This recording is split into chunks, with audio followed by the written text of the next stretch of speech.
Live and in color from Memorial Stadium in Baltimore, it's 1969 World Series Baseball. As the New York Mets meet the Baltimore Orioles for game number 1.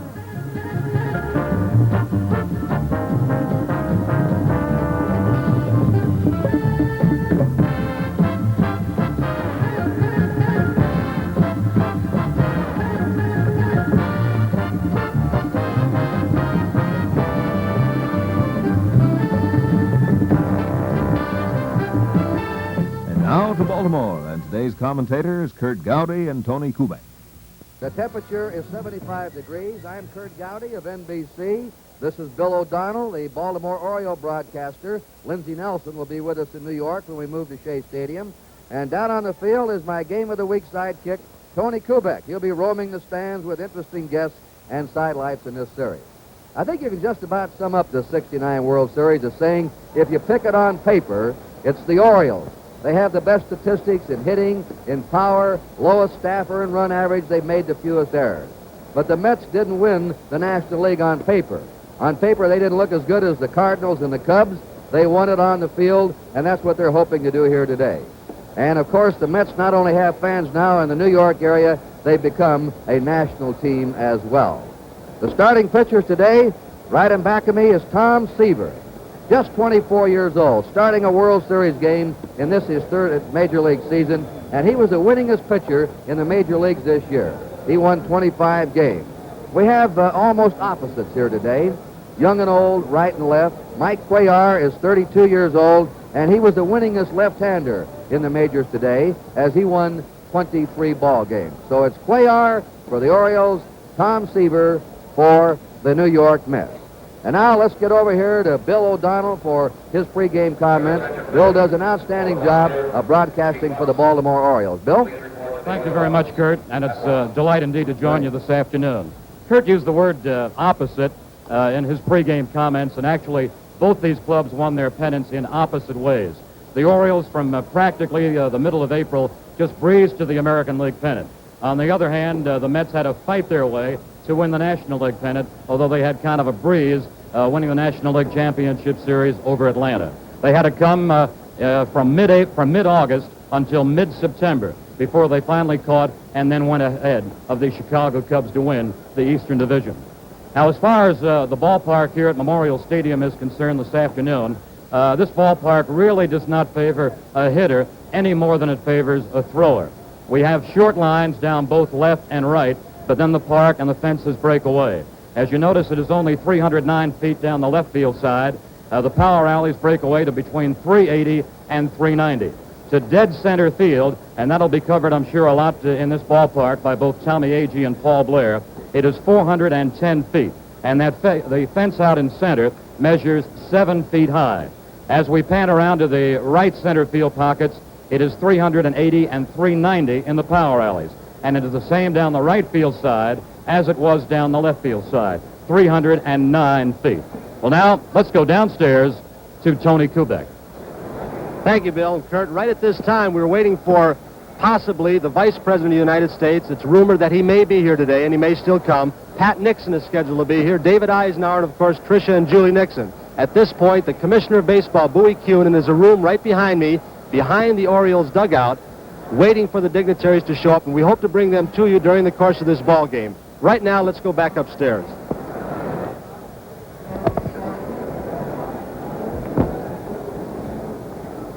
We're going to have the starting lineups introduced. Then we'll have the ceremonial tossing out of the first ball to open this 69 series. It's Tom Seaver warming up in front of the New York Met dugout. And Mike Cuellar just to the side of the Baltimore dugout. The Baltimore Orioles dugout is in back of third, and the visiting or Met dugout is in back of first base. And now we're ready for the player introductions. Good afternoon, ladies and gentlemen. Welcome to Memorial Stadium for the first game of the 1969 World Series. Here are the official lineups. First, the New York Mets. Here is the manager of the New York Mets, Number 14, Gil Hodges.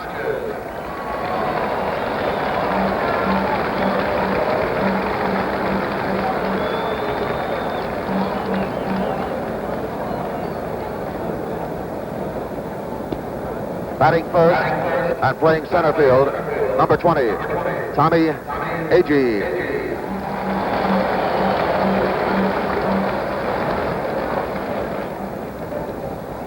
Batting second and playing shortstop, number 3, Bud Harrelson.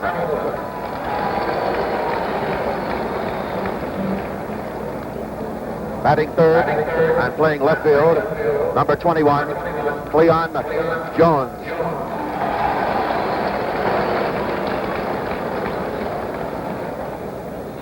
Batting fourth and playing first base, number 22, Don Clendenin.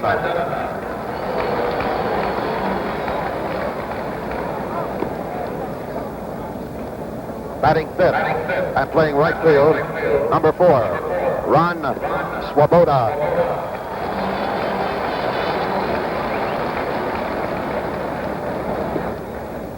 Batting sixth and playing third base, number 5, Ed Charles.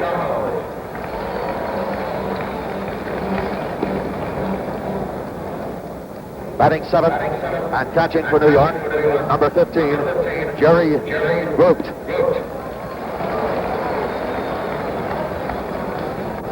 Batting eighth and playing second base, number 6, Al Weiss.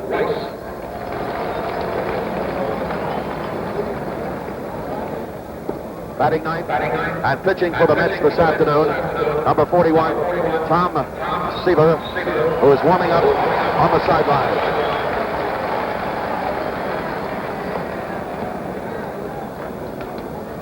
And this is the Mets starting lineup. The rest of the coaches and players will be introduced in a group. This is the team that came from 9.5 games behind in mid-August to win the pennant, winning 38 of their last 49 games. They had great pitching, especially in the last 6 weeks. Good fielding. They're second in the National League in fielding. Their hitting was a question mark, but it certainly wasn't during the playoffs in their 3-game sweep against the Atlanta Braves. The New York Mets, the team that used to be built a legend on ineptness, which habitually used to lose 100 games, now is a 100-game winner, and a team that has captured the imagination of the entire country. Brooks, number 36, Jerry Guzman, number 7, Ed Wakefield, number 9, J.C. Martin, number 43, Jim McAndrew, number 35, Tug McGraw, number 30, Elvin Ryan, number 24, Mark Shansky, number 42, Ron Taylor.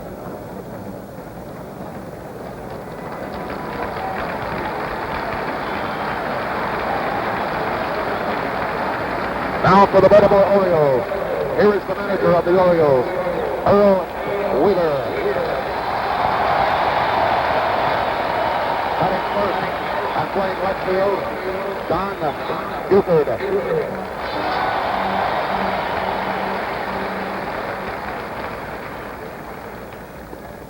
Batting second and playing center field, Paul Blair.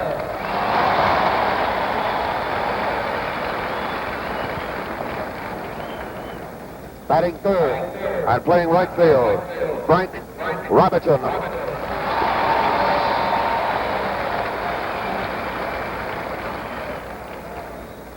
Batting fourth and playing first base, Boog Powell.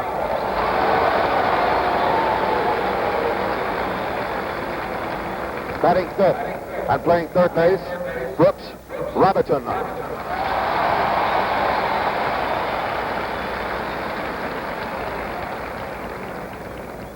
Batting sixth, catching for Baltimore, Elrod Hendricks.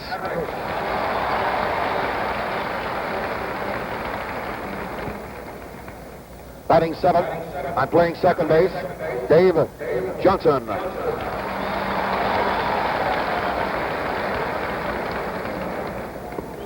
Batting 8, playing shortstop, Mark Bellinger.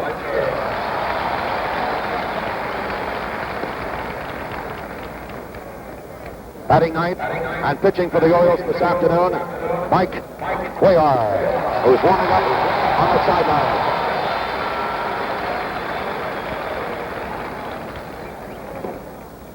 The rest of the Orioles will be introduced now. Baltimore won 109 games during the regular season. That's most since the 1961 Yankees won 109. They just won it going away. They were in first place from early in the season. Beautifully balanced baseball team. They led the American League in pitching and fielding. They were second to the Twins in offense and runs scored. They have a set lineup every day. They platoon only the catchers. And it's almost a team without a weakness.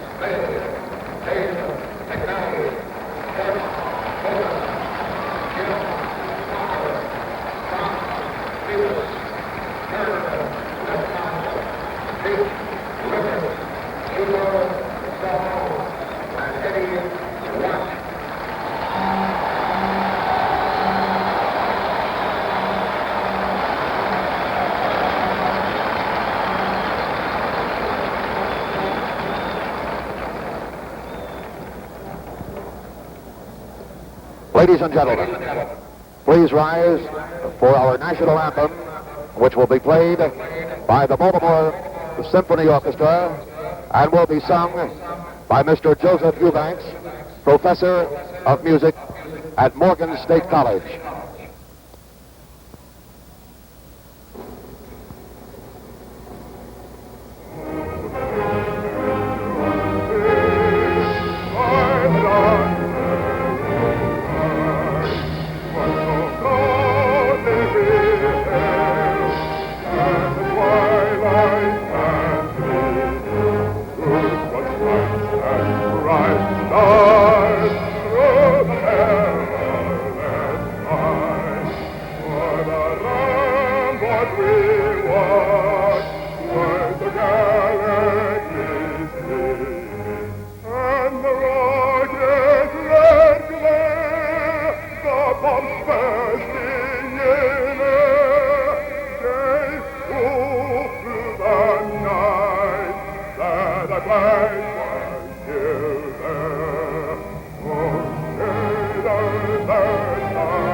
This first game of the 1969 World Series is being brought to you from Memorial Stadium as the New York Mets meet the Baltimore Orioles.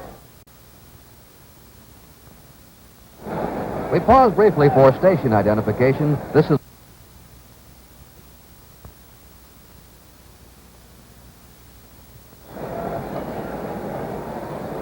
We're getting ready now for the ceremonial tossing out of the first pitch.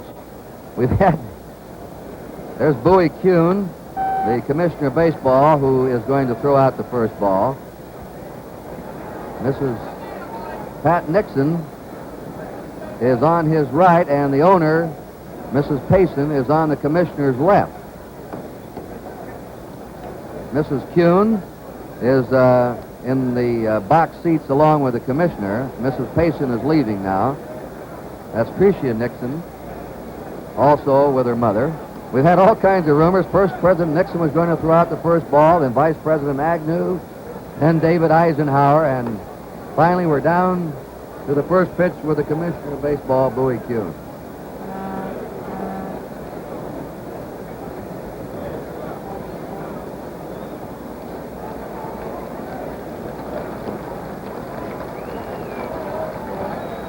David Eisenhower and Mrs. Eisenhower. Julie.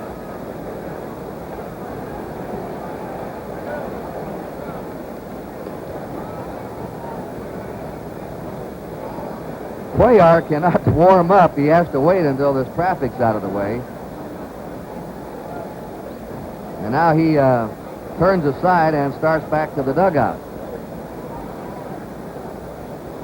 Curt, normally in intense situations like this, and obviously before the first game of a World Series, in pressure situations, that is, normally Cuellar is not a fellow who is easily disturbed. But I'm sure, as most baseball fans and baseball experts are aware, nothing is more important before a ball game than a pitcher getting that arm warm and also getting ready.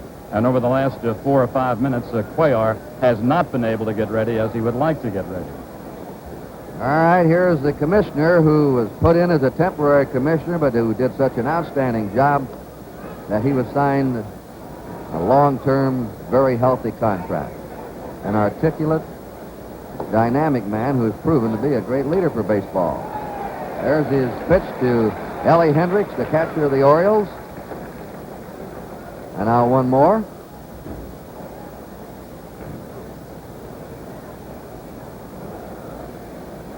Hendricks again. Jerry Gowdy, the catcher of the Mets, now gets to receive a first pitch to open the '69 World Series.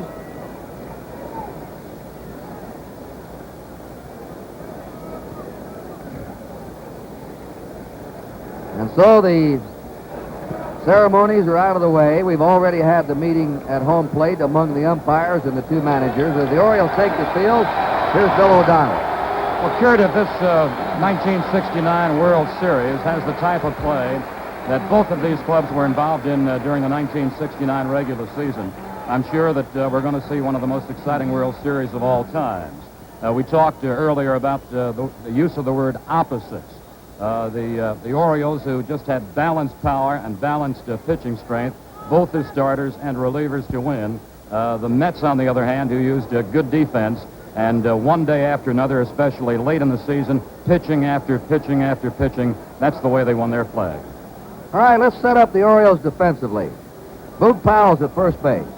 Dave Johnson's at second. Mark Belanger's at shortstop. And Brooks Robinson at third. It's a brilliant infield for the Orioles. In left field, Don Buford. Paul Blair's in center field. And Frank Robinson is the right fielder. Ellie Hendricks will be catching. And Mike Cuellar, 32 years old, the starting pitcher of the '69 series for the Orioles. He throws 5 pitches. His out pitch, or the pitch he likes to use in a jam, especially to right-handers, is a screwball. Thank you. Born in Cuba, lives now in Puerto Rico. His 13th professional season. His 6th season in the majors. He pitched for Cincinnati, St. Louis, and Houston prior to joining the Orioles this season. It was a great pickup. The leadoff batter for New York. Tom Agee, and you'd have to look this up. How many leadoff men in a World Series have ever led their team in runs batted in? Agee led the Mets in RBIs with 76. Hit .271, 26 homers. Good power to center and to right center. The first pitch of the series is a strike. Cuellar pitched last Saturday. And so did Seaver. Seaver usually works with 4 days rest. Cuellar with only 3. Foul back, strike 2.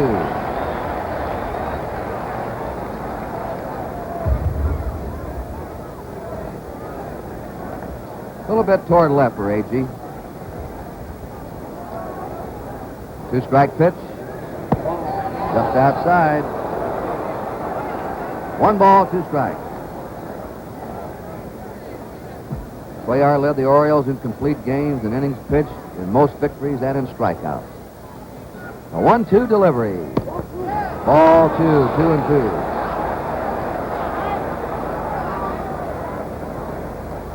On deck, Bud Harrelson.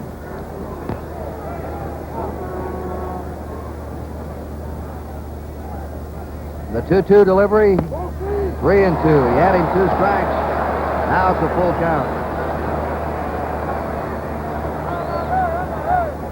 Trying to bite that outside corner against him. Agee bounced back and had a great year this year. Here's the 3-2 pitch to him. Foul ball.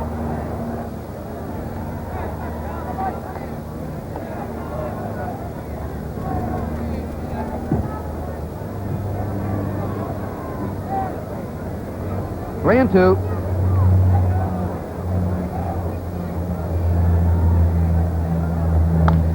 Drilled down to Robinson at third. One away, and that's a familiar sight here in Baltimore. Brooks Robinson coming up with a ground ball. Voted the greatest all-time player for the Orioles.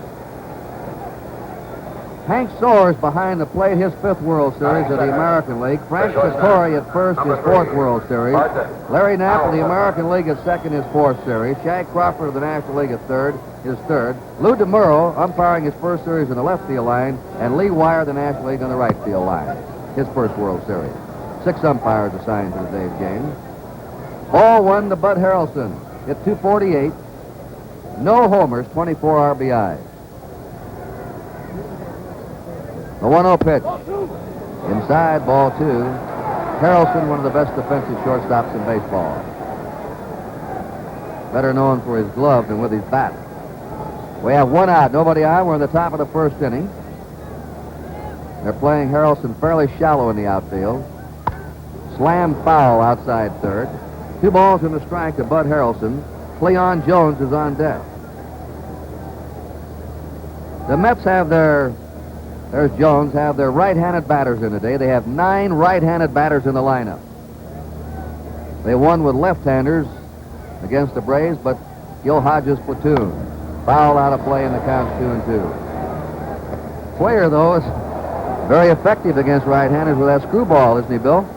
Curt, there's also some philosophy, at least from some American League managers, that they feel that left-hand hitters handle Cuellar as well as right-hand hitters handle him. Hit to Robinson again on an easy hop. 2 down.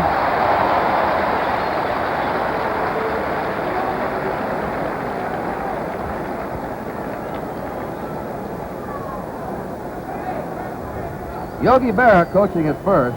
Eddie Yost at third. Yogi's been in more World Series games, twice as much as all the players combined. Batting third. Here in this stadium today. Number 21, Cleon Jones. He has been in 75 World Series games. 14 series with the Yankees, of course, where he piled up most of those games. 2 down, and Cleon Jones, the batter. A product of the Met farm system who's developed into a star. It's a strike zone. 3rd leading batter in the National League, hitting .340. 12 homers, 75 RBIs. He can spray the ball around. He's just not a late bloomer. He finished 6th in batting in the National League last year. A little bit high to him. A ball, 1-1. 2 away, bases empty. Top of the 1st. Don Clendenin is on deck.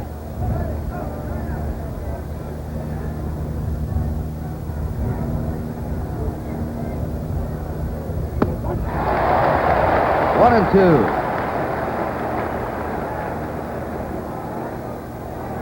Cuellar was consistent right from the opening of the season.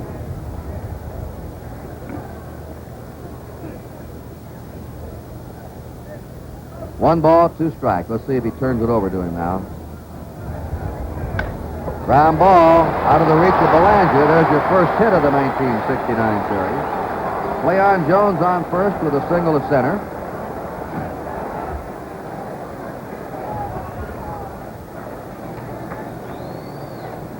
There's an example, Curt, of that screwball that Jones tried to get to before he got the base hit up the middle.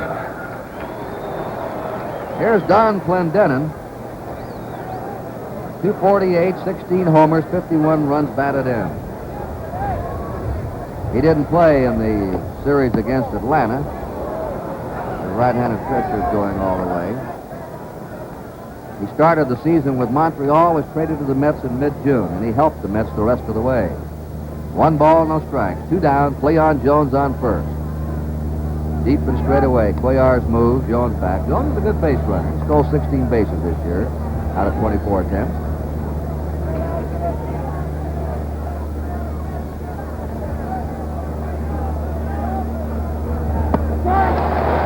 One and 1 to him.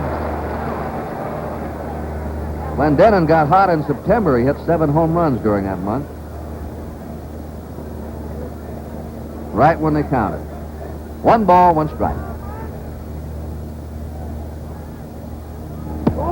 Ball 2. 2 and 1.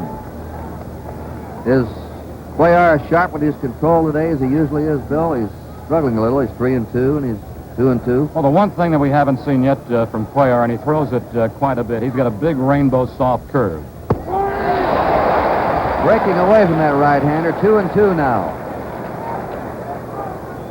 Curt, his pitching coach, George Bamberger, has said quite a few times during the season, everybody talks about Cuellar's screwball, but not too many people have talked about what Bamberger feels is a good Cuellar fastball and also that change-up curve. We were impressed with his fastball against the Twins last Saturday. He was quick with it. 2 balls, 2 strikes, 2 down. First inning, no score. Clendenin the batter, reaching and fouling it back.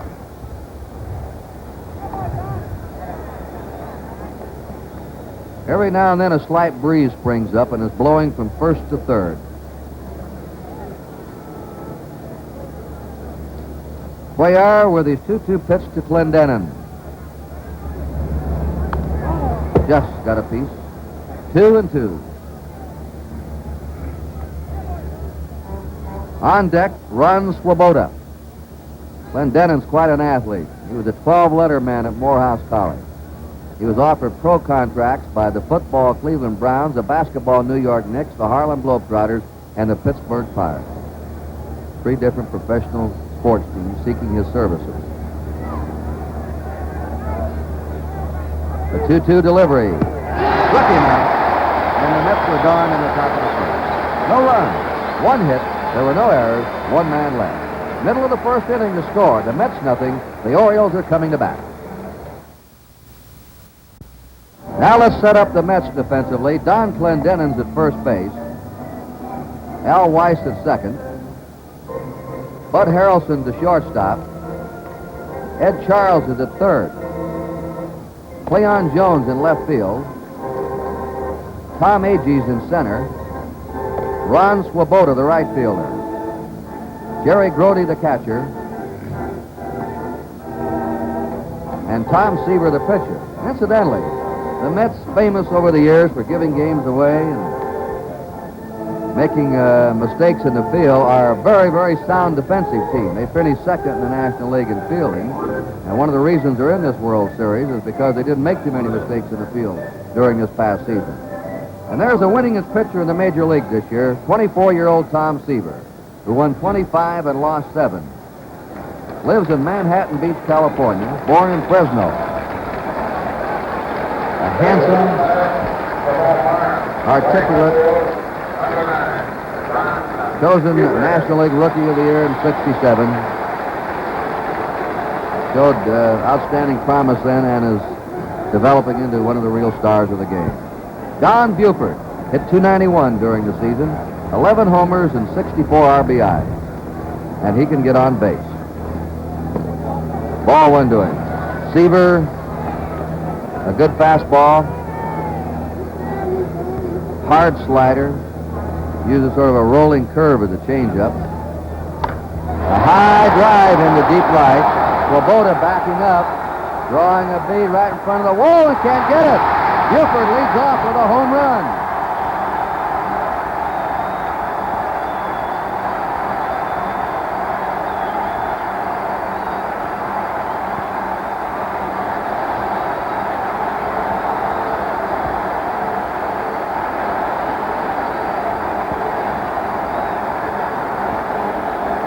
What a way to lead off a World Series. Curt, we just had, this is Swoboda. He thought he had enough room, and actually he did have enough room. The height of that fence right there, just to the right of the Mets bullpen, is 7 feet high. The glove will go over the fence. He went up about 9 feet with the glove, and he couldn't get to it.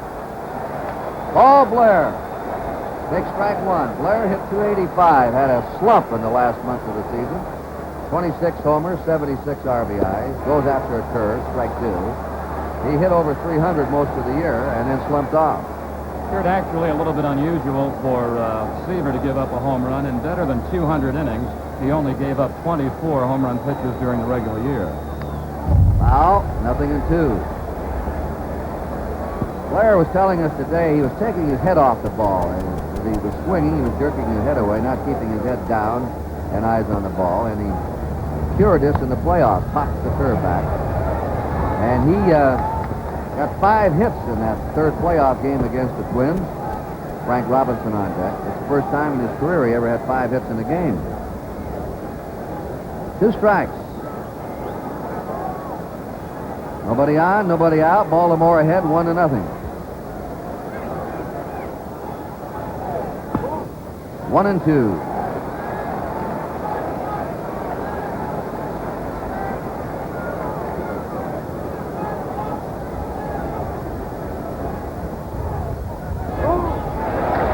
Despite that late season slump, Blair led the Orioles in base hits and in stolen bases. Curt, right now, Seaver's leaning a little bit more on that breaking stuff of his rather than his best equipment, which is supposed to be that good hard fastball. But there was a strike. 1 out.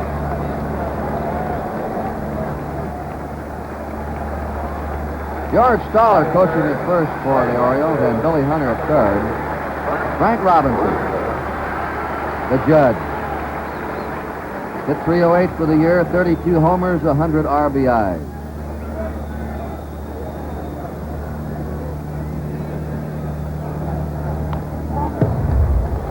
Foul back. I'll say one thing, Robinson's been consistent. A lifetime average in the National League of .303. And a lifetime average in the American League of .303. The only man who's ever been the most valuable player in both leagues. A 1-strike pitch to him by Tom Seaver. Foul back. 0-2. Boog Powell is on deck. The Orioles have 1 out, nobody on. And they're leading 1-0.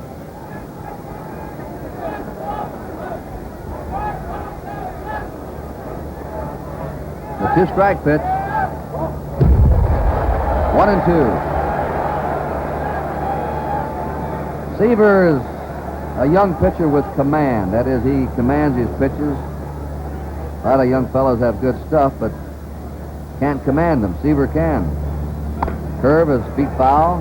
Billy Hunter, a former outstanding shortstop, making a stab down there.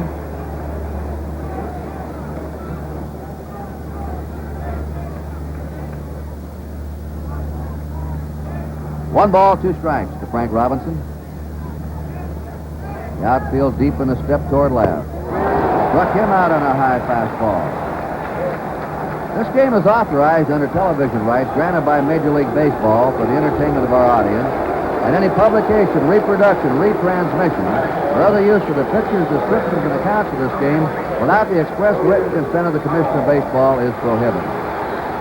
Well, if you're new to Boog Powell and the Orioles, when you heard that boog, no booing, they're just yelling out his nickname. Right, Seaver is firing now. He has that riding fastball that rises, and when you sit in the dugout, the ball players say it walks. It just takes off on you. Powell hit .304, 37 homers, 121 RBI. There's his curve. 1 ball, 1 strike to Powell.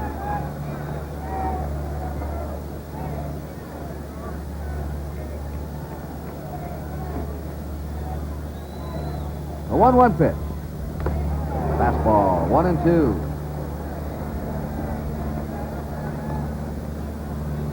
Powell's been with the Orioles 8 years, and he's just 27.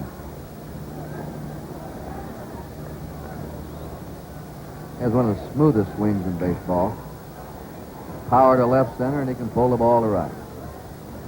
Here's the 1-2 pitch to Boog Powell. 2-2. They're playing him to hit to right center or to right. 2 down, bases empty. Base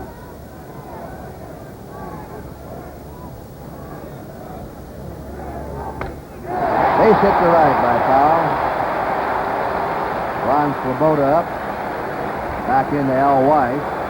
2 down, Powell on first. We see the power now of Powell coming right with the ball about belt high and a little bit on the inside corner. This is where Powell normally likes the ball, belt high and just over the inside corner of the plate. Most pitchers try to keep the ball away and down on Powell, but he got that ball belt high and belted it for the base knock. Brooks Robinson Hit .234, subpar year for him in batting average. Fly ball to center field. Ranging back is A.G. Right on the warning pass for the out. Robinson hit that a long way to straightaway center to retire the side. The Orioles had 1 run, 2 hits, there were no errors, and 1 left. And at the end of the first inning, the score, Baltimore 1 and New York nothing. You know, this World Series is truly an international event. Today's game being seen in Canada on both the French and English networks, in Puerto Rico, Venezuela, Panama, St. Thomas and the Virgin Islands, and on a delayed basis in Bogota, Colombia. And the final World Series game will be seen in England and Japan. This annual classic has really become, with the satellites now, the World Series. In Europe, Vietnam, Korea, and around the world, the Armed Forces Radio Service on his 300 radio station beaming the play-by-play. Ron Swoboda, a local boy, comes home. Reared right here in this Baltimore area. Hit .235 for the season, 9 homers, 52 RBI.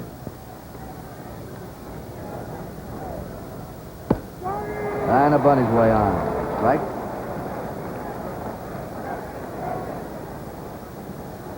He attended the University of Maryland for 1 year before signing his contract with the Orioles. Screwball foul back. He played in this stadium 1 game as a high school boy. 2 strikes to Swoboda. Charles on deck and then Gowdy. Second strikeout for Cuellar.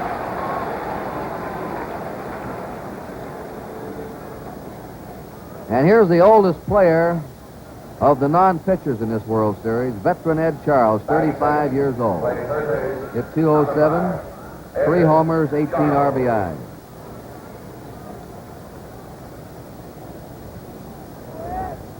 They call him the glider on the Mets squad. Strike to him because of the way he runs. And they have a favorite saying in the Mets clubhouse when he'd get a hit, the glider hit the slider. 1 strike. 1-0, Baltimore leading in the top of the second. Foul back. 0-2 to Charles. On deck, Jerry Gowdy, the Met catcher.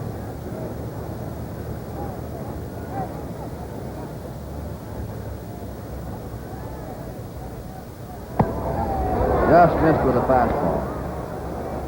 Cuellar's tough with that large assortment of pitches. He's a craftsman on the mound. Knows how to set you up. 1 ball, 2 strikes.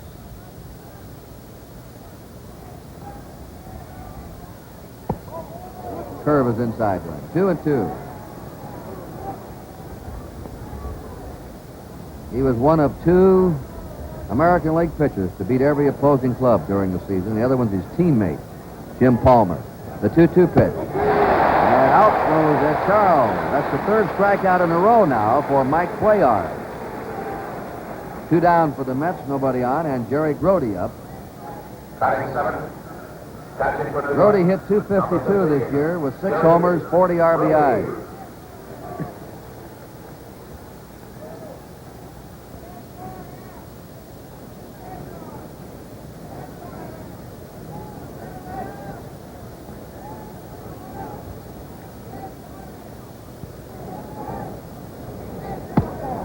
Fastball is 1-0. The on-deck batter is the second baseman, Al Weiss. 2 down, bases clear. Orioles 1, Mets nothing. Top of the second. Off curve, he dropped in. 1 ball, 1 strike.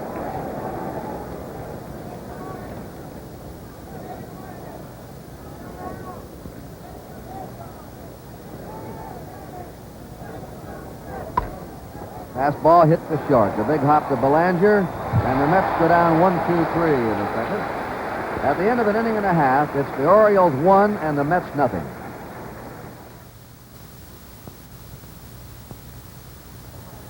Let's go down to the stands now to Tony. Thank you, Curt. With me down in the field, the Commissioner of Baseball, Bowie Kuhn. And Bowie, if this World Series is anything like those playoffs, it's really going to be something. It really is. It's starting out on a pretty exciting note. That ball Buford hit was a well-tagged ball. Interesting play out there, I thought. Looks very exciting. We've got Mrs. Nixon and her family here. It's another great day for baseball, I think. Commissioner, we're going to try and talk to some other people in your party a little bit later on. Thank you so much. Good, Tony. Good to see you. Thank you, Bowie Kuhn, Commissioner of Baseball. Back upstairs. Ellie Hendricks leads off for the Orioles in the last of the second. Seaver feeds him a curve, ball one. Hendricks hit .244, 12 homers, 38 runs batted in. He has some power to right, and they're swung around toward right for him. Strike. Naturally, both teams have been thoroughly scouted by the other. There's the defensive setup with Charles, the third baseman, playing even with a bag. The slow curve has popped up. Ed Charles is calling for it. The Met third baseman has it, one down.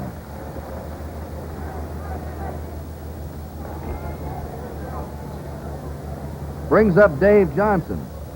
One reason the Orioles won 109 games, if you look at the bottom of their batting order, Dave Johnson hit .280, batting 7th, and Mark Belanger, the shortstop, hit .287, hitting 8th. They had a bet on their roommates, these two, which one would get the most hits. Belanger won the bet. They bet in spring training. Fly ball into center field. Tom Agee waiting for it, and there are two down. Mark Belanger, who has always been known as an outstanding defensive player, but a real question mark with a bat, has probably been one of the biggest surprises of the Major League season. He hit .287, had 2 homers, 51 runs batted in. Charlie Lau, the Oriole hitting coach, helped him a lot. Strike, close his stance up a bit, try to get him to wait more and chop down on the ball.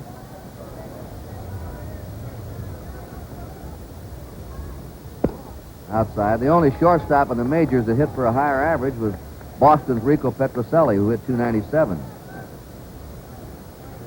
Fella can really feel, can he, Bill? And with the extra bat, of course, his fielding range is even better, Curt. There's a ground ball to third, and that's a quick 1-2-3 inning for Tom Seaver. So at the end of 2 innings, the score, the Baltimore Orioles 1 and the New York Mets nothing.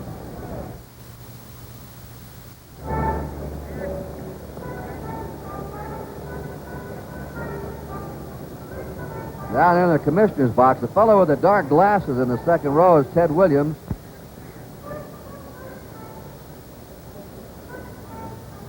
The owner of the Senators right beside him. Commissioner Giles, after 50 years of outstanding service to baseball with his arms folded, president of the National League.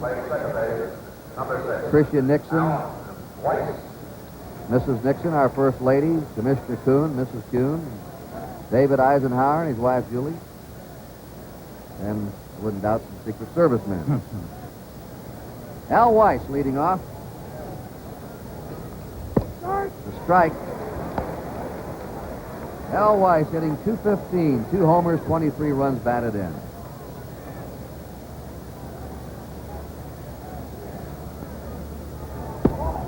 Ball one. When Weiss was with the White Sox,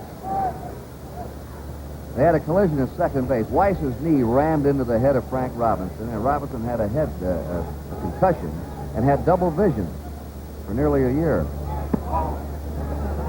So these two remember each other, 2-1. That's Tom Seaver, the pitcher, on deck.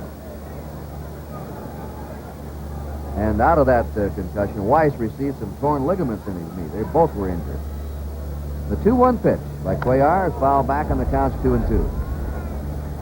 Pitchers are all set for tomorrow. 2 left-handers going, McNally for the Orioles, Koosman for the Mets.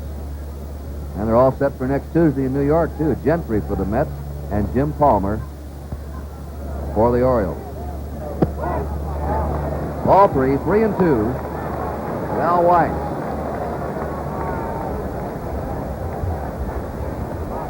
One run, 2 hits for the Orioles, no runs, 1 hit for the Mets. Cuellar gives up his first walk.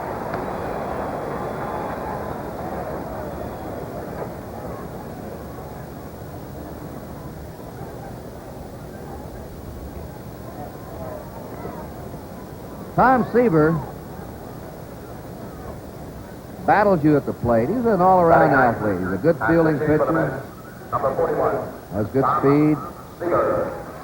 Sticking a base hit now and then. So he's no soft touch up there. Weiss at first, nobody out. 1-0 Baltimore, top of the third. Brooks Robinson creeping in at third, looking for the bunt. Foul back. 0-1. This first game of the World Series being brought to you in living color on NBC. Another reason why we say if it's really special, it's on NBC.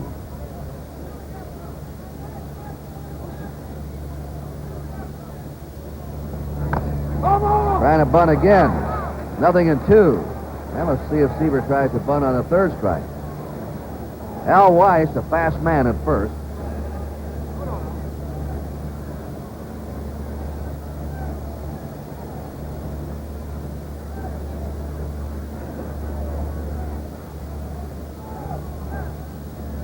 Look out. Oh, they nearly got him. Player has a deceptive move to first and nearly had Weiss leading the wrong way. That was a close play. 2 strikes to Seaver. He may switch back here and try and chop this one. Oh, over to first again. Robinson is ready to charge anyway from third. Whether Seaver bunts or chops away at it. Going to swing. Struck him out. 4 strikeouts for Cuellar. Now we go to the top of the Met batting order, and Tom Agee, who grounded out to third his first time. Number 20. Tommy Agee. Agee led the Mets in a lot of departments this year. Games played, RBIs, runs, total bases, times at bat, and strikeouts.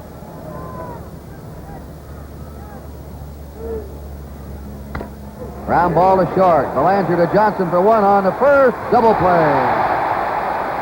An easy double play.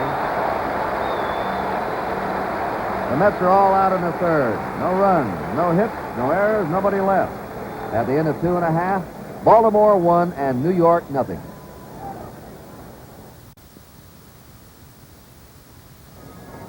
I see you've got old number 9 there, Tony. Hey, Curt. Ted said to say hi to you. Ted? He's up on top there, but what about this Baltimore hitting as a team? Well, I want to tell you, I saw them all year, as you know, and they just seemed like a club that if they needed a run, they could get a run. And they got hitting all through their lineup. As far as I'm concerned, they're an outstanding ball club. And they can do more than just hit, too, can't they, Ted? They can play defense. That's right. They have a well-balanced club. Certainly the best balanced club in our league, I would say. And, Ted, congratulations to you on your fine year, and we may talk to you later. Thank you so much. Mike Cuellar got a hand when he came up. The first pitch to him was ball 1. 1-1. Cuellar, Buford, and Blair here in the last of the third.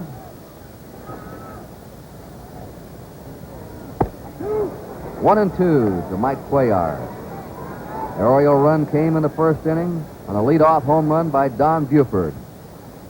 And that's been the scoring so far. Curve in the dirt, 2-2.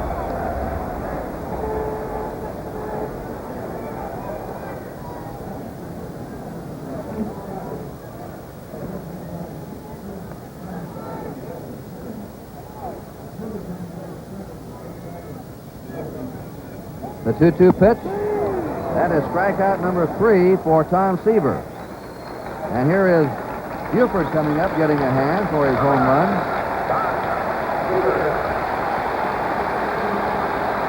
Those are the season records of both teams for the years. Both had the most wins in the majors. Both swept the playoffs. So it's only fitting they should be meeting here in the series. Tom Buford's done, I think, a very nice thing. He's invited his old college coach and his son to be his guest here at the World Series. Ball 1. Rod Daydew, the University of Southern California baseball coach, and his son Justin are here. The 1-0 pitch. Bounding ball to the right side. Weiss can't make the play.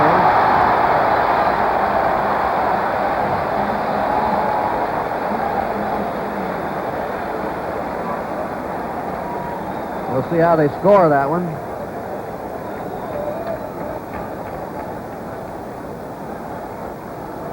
An error has been charged to Al Weiss.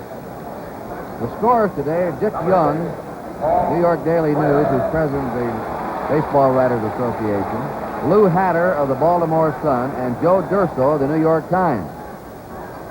And they score by committee. In other words, each gives a decision. 2 out of 3 win. Curveball is hit high in the air in the left field. Jones looking up there in that bright sun. 2 down. Buford gets back. Here's Frank Robinson now, who struck out his first time.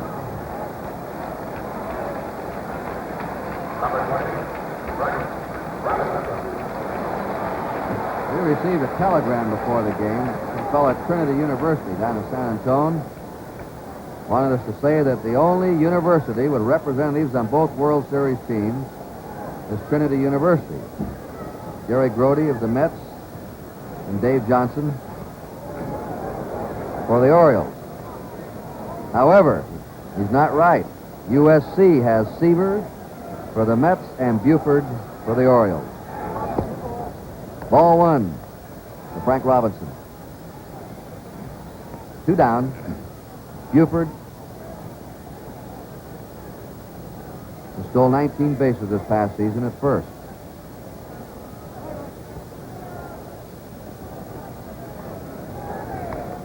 Robinson can handle that bat. He'll go behind the runner.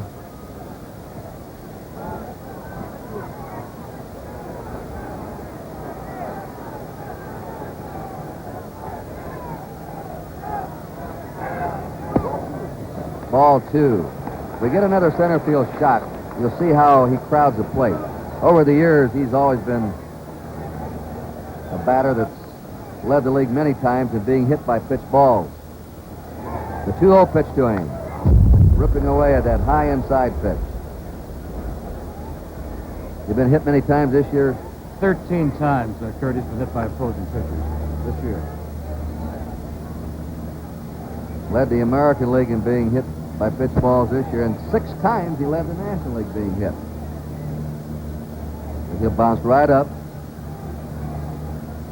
and attack the next pitch. 2 balls, 1 strike. If you knock him down. If you hit him, he's on first. But if you knock him down, he's fearless up there.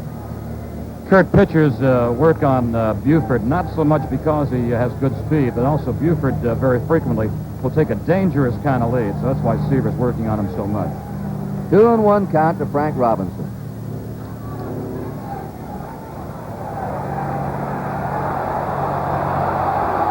You saw Buford, a little body wiggle there. Watching him, he get a little body wiggle going, and he wants that pitcher to think he may be able to step off here at any second. 2 down, 2-1 to count. There he goes. Curveball hit the third. Ed Charles up with it. And the Orioles are out in the third. No runs, no hits. There was 1 error, 1 man left. At the end of 3, it is Baltimore 1 and New York nothing. You know, baseball and NBC have been partners for longer than most people realize. The first sports event ever televised was the Princeton-Columbia College baseball game back in May of 1939. There were about 487-inch screen television sets around New York at the time. They didn't have ratings in those days, but we know that 28,600,000 homes, a record for a sports telecast, tuned in the 4th game of the World Series last year at Detroit. Strike 1 to Bud Harrelson, who grounded out his first time up. Straight away for him. Harrelson, Jones, and Clendenin for the Mets. Fouling ball to Robinson.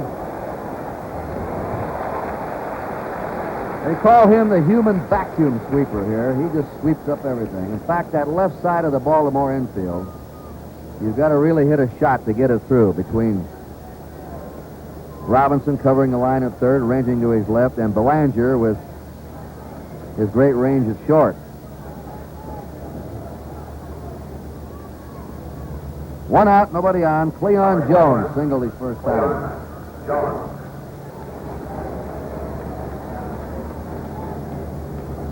Cuellar has struck out 4 and walked 1.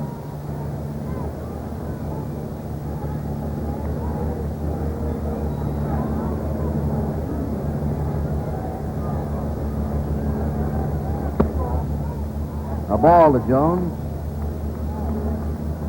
who was born in Plateau, Alabama, lives now in Mobile. 27 years old.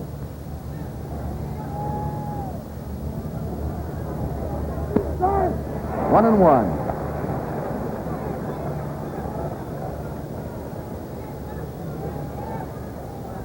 On deck is Clendenin.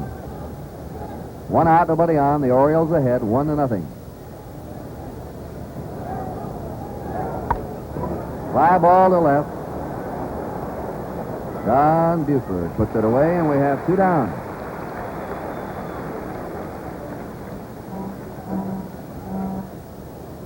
Since that Buford home run, we haven't really had a ball hit hard. Don Clendenin struck out his first time.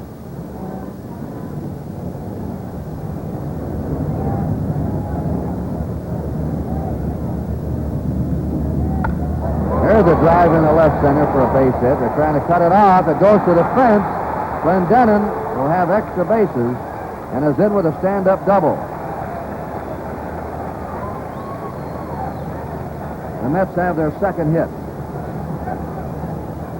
Curt, fortunately, as Clendenin came through to get that double, it went past Buford in deep left center field.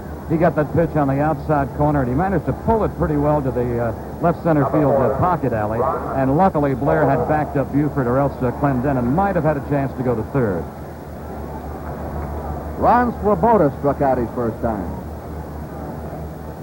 Each team now has 2 hits. The Orioles are leading 1-0 in the top of the 4th.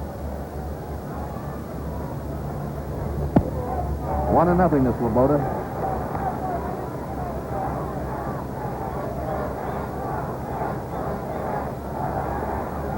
Clendenin at second. 2 down. On deck, Ed Charles.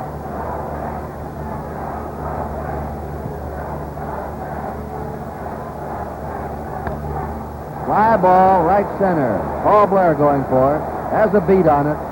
And the Mets are out of the 4th. No runs, 1 hit, no errors, 1 left. 3.5 innings gone. The Baltimore Orioles 1 and the New York Mets nothing.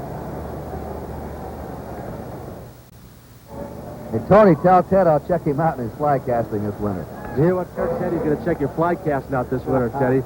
Listen, congratulations on the fine year you had and, of course, your ball. That was really great. Well, the happy thing about it, as far as I'm concerned, is that we did a little better than most people thought. And I think that's the way the rest of our club felt, too. Ted, you're going to get a lot of votes for Manager of the Year, and you deserve it. Congratulations. Well, thank you. I appreciate that. Let's get back upstairs. Boog Powell leads off for the Orioles in the last of the 4th. He singled to right his first time.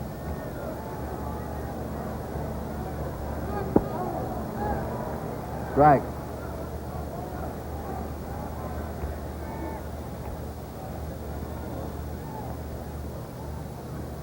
Some clubs shift on Powell, but the Mets are not. Ball 1, 1-1. Every manager has his own idea how to play. It depends on who's pitching and what kind of ball club you have. They're swung around toward right, both in the infield and the outfield for him, though. 2-1. The on-deck batter, Brooks Robinson, and then we'll go to Ellie Hendricks. Seaver has struck out 3, hasn't walked anyone. Pops it up off the fist. It's going to be out of play.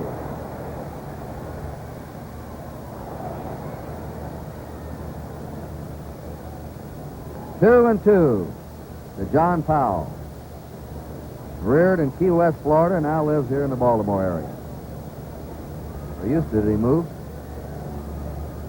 He's moved to Miami, Bill O'Donnell tells me. 2 balls, 2 strikes.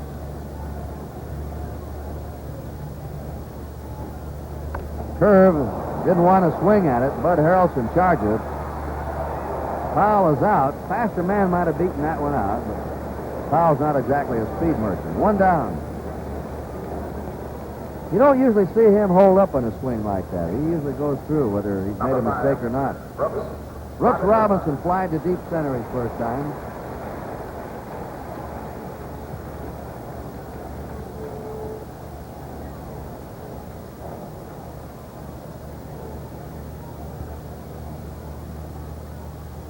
One out, nobody on.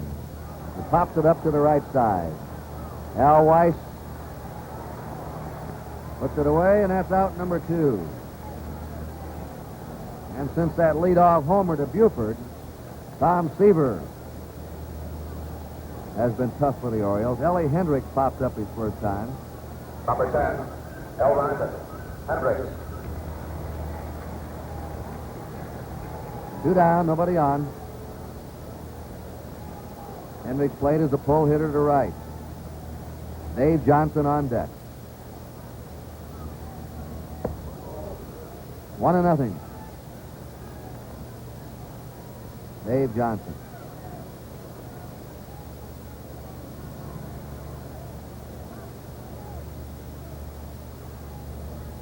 The changeup is ball 2. Seaver and Ferguson Jenkins of the Cubs were the only National League pitchers to defeat every opposing club. The 2-0 pitch. 3-0. With 2 out, nobody on. Seaver was just as tough on the road as he was at home. He won 13 and lost 4 on the road, won 12 and lost 3 at Shea Stadium. Strike. 3-1 to Ellie Hendricks.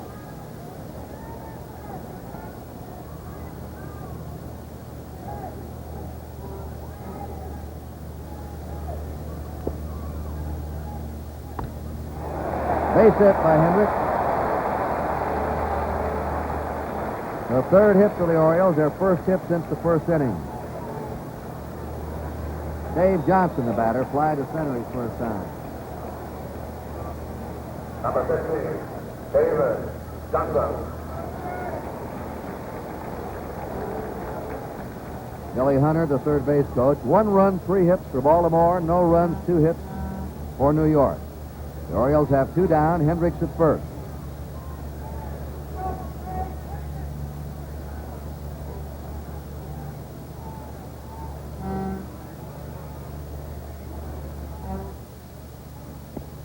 The curve is outside. 1-0.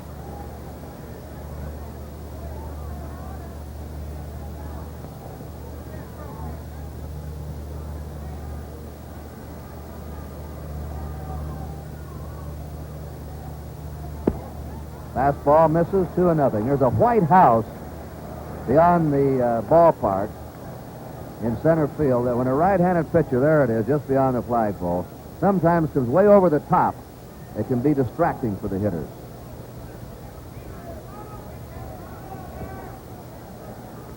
Two balls and no strikes. Hendricks at first, 2 down. 3-0.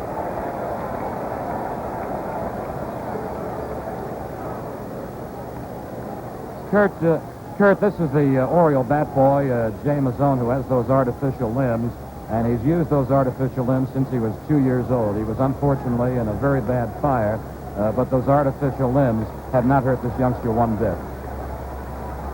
The strike shows what you can do when you want to do it. Curt, amazingly enough, that youngster we just saw is also a bowler and bowls over 150 a game. That's really something. 3-1 the count. Let's watch here. 2 down. Hendricks is holding all 4, and the Orioles have runners on first and second. And that's the first walk given up by Tom Seaver. Mark Belanger is the batter. We're going to pause briefly for station identification. This is the NBC television.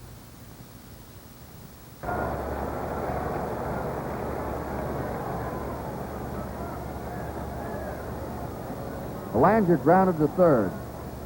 His first time up.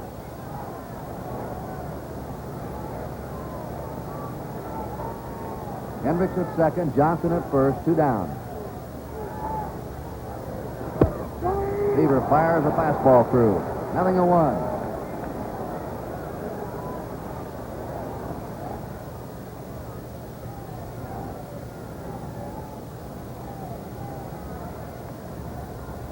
Breeze has changed up now. It's blowing from third to first. Not much of a wind, though.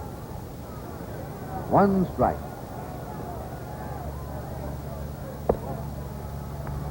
One and one. Clendenin's playing way off the bag at first. Johnson had a huge lead there. Brody was trying to bluff him back. 1 ball, 1 strike. There's a base hit to right. Swoboda's firing to the plate. The throw is off. The throw to third is not in time. Belanger singles to right. Swoboda charged that ball. Looked like he had a good play at the plate, but as you saw, his throw was off. Curt, here it is in slow motion. The pitch was outside. Belanger went with the outside pitch right between the second and the first baseman, Weiss, to Clendenin. Swoboda tried to come home with the throw, may have hurried the throw, and it was down the third base foul line. And then the throw from the catcher, Gowdy, on to Charles was also late. Well, the Orioles now have Dave Johnson at third, Belanger at first. Give Belanger an RBI. And his hitting down there in that number 8 spot has been so vital for the Orioles all season. The pitcher, Mike Cuellar, is up. He struck out his first time. The Orioles lead now 2-0. Runners on first and third, 2 down. It's a little looper. Base hit in the left center. In to score is Dave Johnson. Belanger stops at second, and Cuellar helps his own cause. And he doesn't want a warm-up jacket.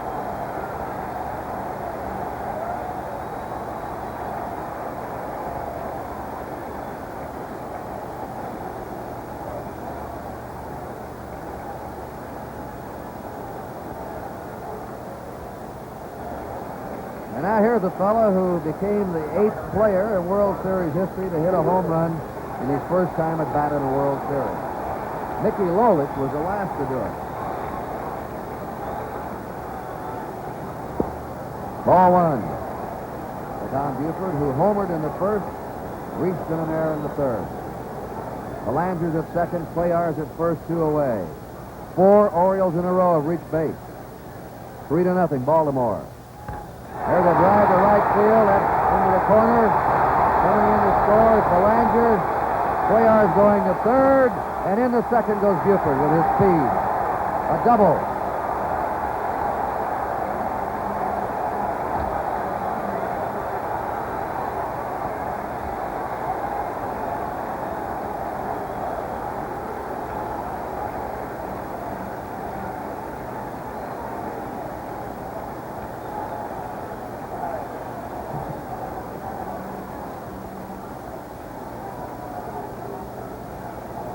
Five in a row have reached now for Baltimore. Paul Blair's up.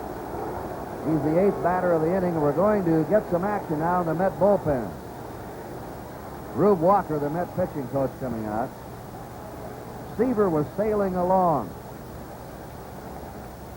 He had Powell on a grounder, Robinson popped up, and then Hendricks singled, Johnson walked, Belanger singled in a run, Cuellar singled in a run, and Buford double in a run.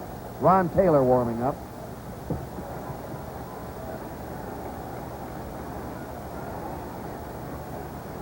Four to nothing, Baltimore leading. They've scored 3 times here in the last of the 4th.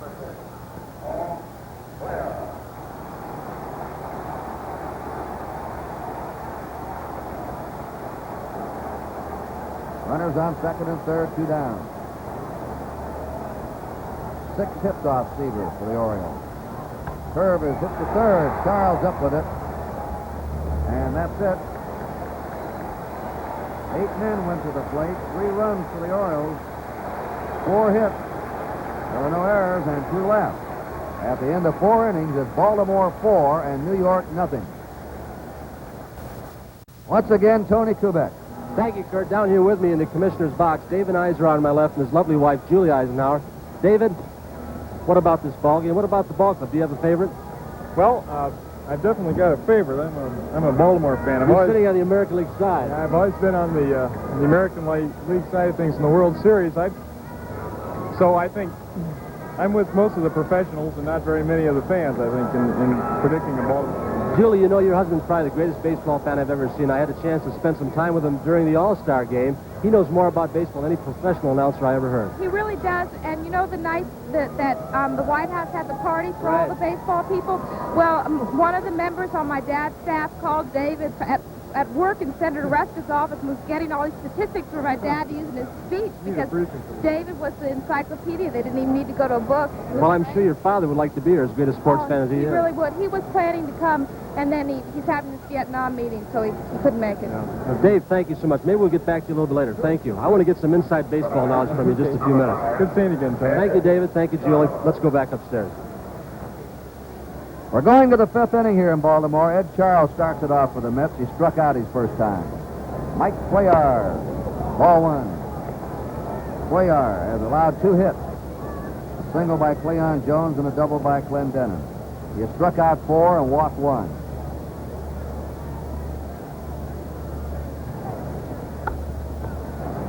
Out of play. 1 ball, 1 strike. Don Cardwell is warming up in the Met bullpen. Curt, we saw Tony downstairs interviewing David Eisenhower one night in a ball game in Anaheim. He came in unannounced with about 5 minutes as we see Taylor warming up again out in the bullpen. Sat right upstairs unannounced and came in and enjoyed the ball game. 2-1. The on-deck batter is Brody.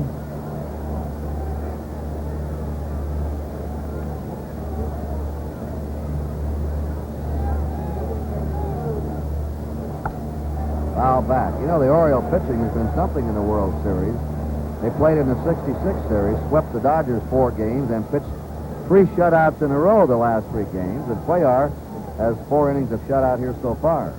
Curt, in that '66 season, the Oriole bullpen was almost as effective as the starters. This season, the bullpen has not been called on as much as it was in '66. The 2-2 pitch, foul back. Ed Charles is quite a poet. He's had a book of poetry published.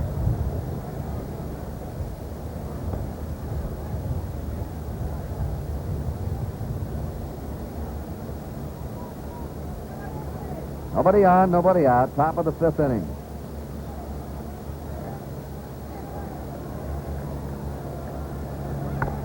Bounding ball to Robinson. Backs him up. A hurry-up throw. Right on the button. 4 chances for Brooks Robinson in the game. Well, you talk about your great third baseman of all time. There's one of them. High Trainer, was picked on the all-time team. Robinson. George Kell, Billy Cox when he was over with the Dodgers. I'm sure the people in Brooklyn watching today, Curt, feel that Cox is the greatest they've ever watched. The people here in Baltimore feel Brooks is the best. Fly ball to right. Frank Robinson. Right fielder, 2 down. Brody has grounded out his first time up, and now Al Weiss is coming up. He walked in his first time. Curt, and to show you the appreciativeness of the Brooks Robinson, he pats on the back George Kell every once in a while for teaching him quite a bit about how to play third base. 2 down. Baltimore leading 4-0 in the top of the 5th. Foul ball.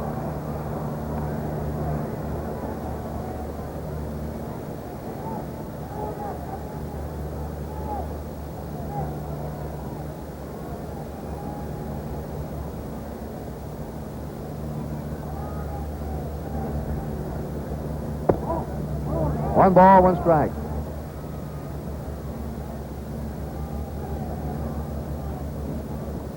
We're on an hour later tomorrow. That's Tom Seaver, the on-deck batter.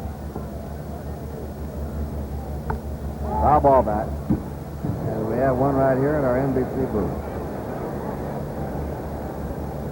Tomorrow, the World Series pregame show starts at 1:30 Eastern Daylight Time. And it's Dave McNally against Jerry Kuzman tomorrow. The 1-2 pitch. 2-2 to Al Weiss.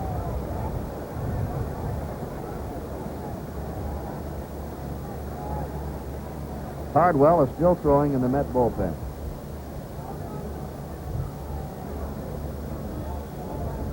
Two-two pitch. Ball 3.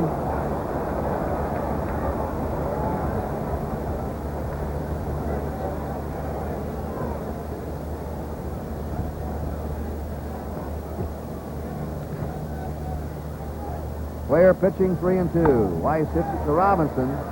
Look at that tricky hop, and throws him out. That's the best fielding play of the game so far. That was a tough hop for him, Bill. He stayed right with it, Curt. It didn't fool him one bit. He had the glove down in good position, reached the glove down quickly, turned the neck, made the good hard throw right from the third base side, and right on target to Powell to just get the runner by 1 or 2 good strides. So the Mets are down in order, and at the end of 4.5 innings, the score, the Baltimore Orioles 4 and the New York Mets nothing. We're halfway to the opening World Series game, and now to carry the rest of the way on play-by-play, the Baltimore Oriole broadcaster and telecaster, Mr. Bill O'Donnell. Thank you, Curt, and hello again, everybody. Seaver's only been really roughed up in 1 inning. That was last inning when the Birds batted 8 men, and here's Frank Robinson to start it off. High curve and ball 1. Robinson has batted twice against Seaver and has not hit the ball out of the infield. Struck out on the first, bounced out in the third. Deep left center field. This is A.G. in front of the warning track with a lot of room. And 1 away. A.G., like the Orioles center fielder, Paul Blair, goes back and comes in on a ball equally well. But he had a lot of time to get out to deep center on the towering fly. Boog Powell has had a base hit. That came in the first inning with 2 outs. And he also rolled out to short as he was jammed on a fastball in the 4th inning and off a check swing. Foul ball over towards the Mets dugout. The Orioles are leading Game 1 of the 1969 World Series by a score of 4-0. Seaver today has tried to lean on the breaking stuff as much as his good fastball. Change up a little bit outside. They're really feeding Powell a lot of curves. That must be the Met report on him and strategy. They haven't shown him too many fastballs, Bill. They're trying to get Powell off balance. They gave him the heat that time, but Weiss was perfectly positioned. Weiss couldn't have played it any better defensively to get Powell on that hot shot 1 hop. So against Seaver, Birds have batted 2 men. They've both gone down, and here is Brooks Robinson. Brooks has made the sparkling defensive play of the ball game, has flied deep to center, and has popped up. 2 out in the bottom of the 5th inning. He went after the fastball, and no play for Gowdy, the catcher. On deck is the Oriole catcher, Ellie Henry.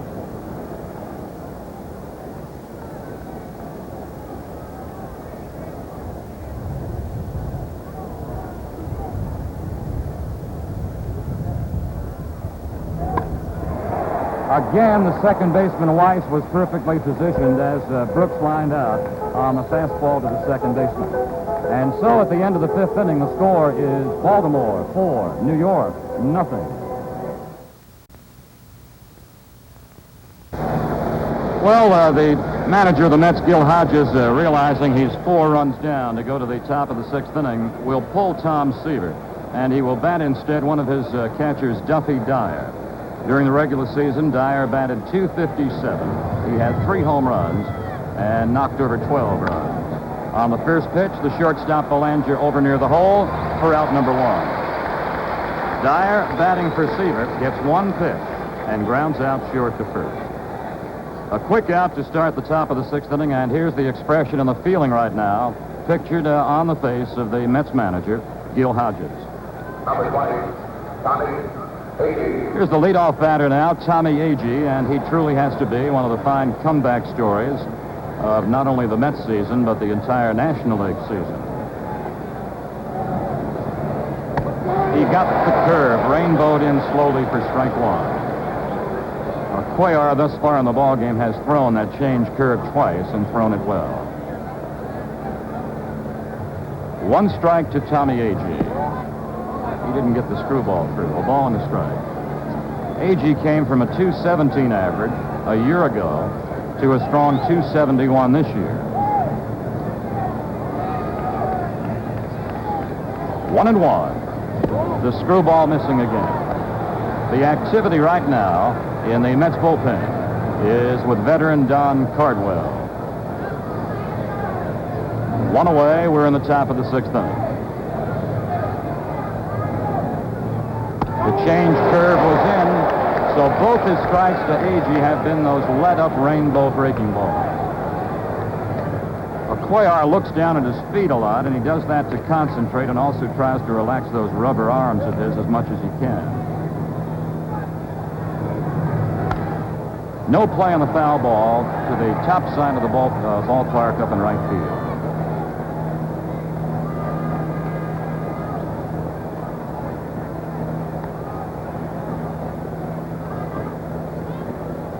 Agee, known as a very aggressive swinger. The fastball, and he stays alive at 2-2. On deck, this is Bud Harrelson.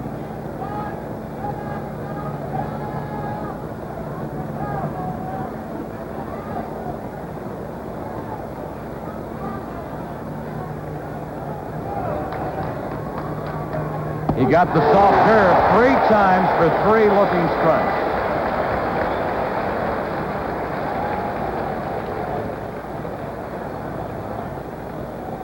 Watch Cuellar now. 5 pitches he's using in this game. And this is that soft curve that he's using as a changeup. Long stride for him. Throws them all off that same motion.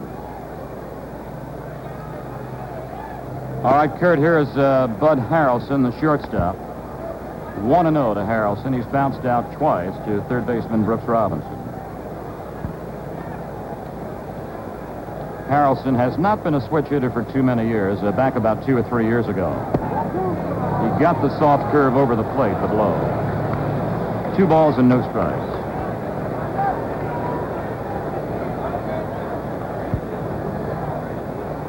Cuellar has been touched for only 2 base hits. 3-0 to Harrelson.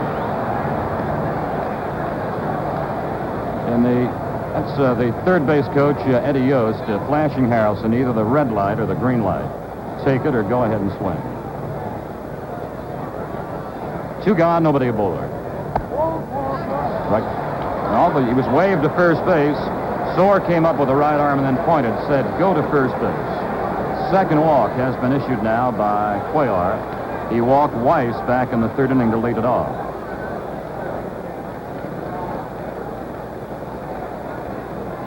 Cleon Jones coming on for the 3rd time. He has one of a pair of hits off Cuellar.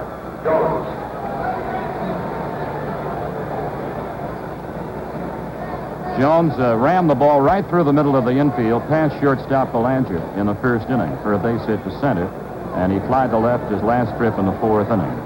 Jones will hit the ball a lot through the middle. Powell holding Harrelson the runner with 2 out in the Mets' 6th inning.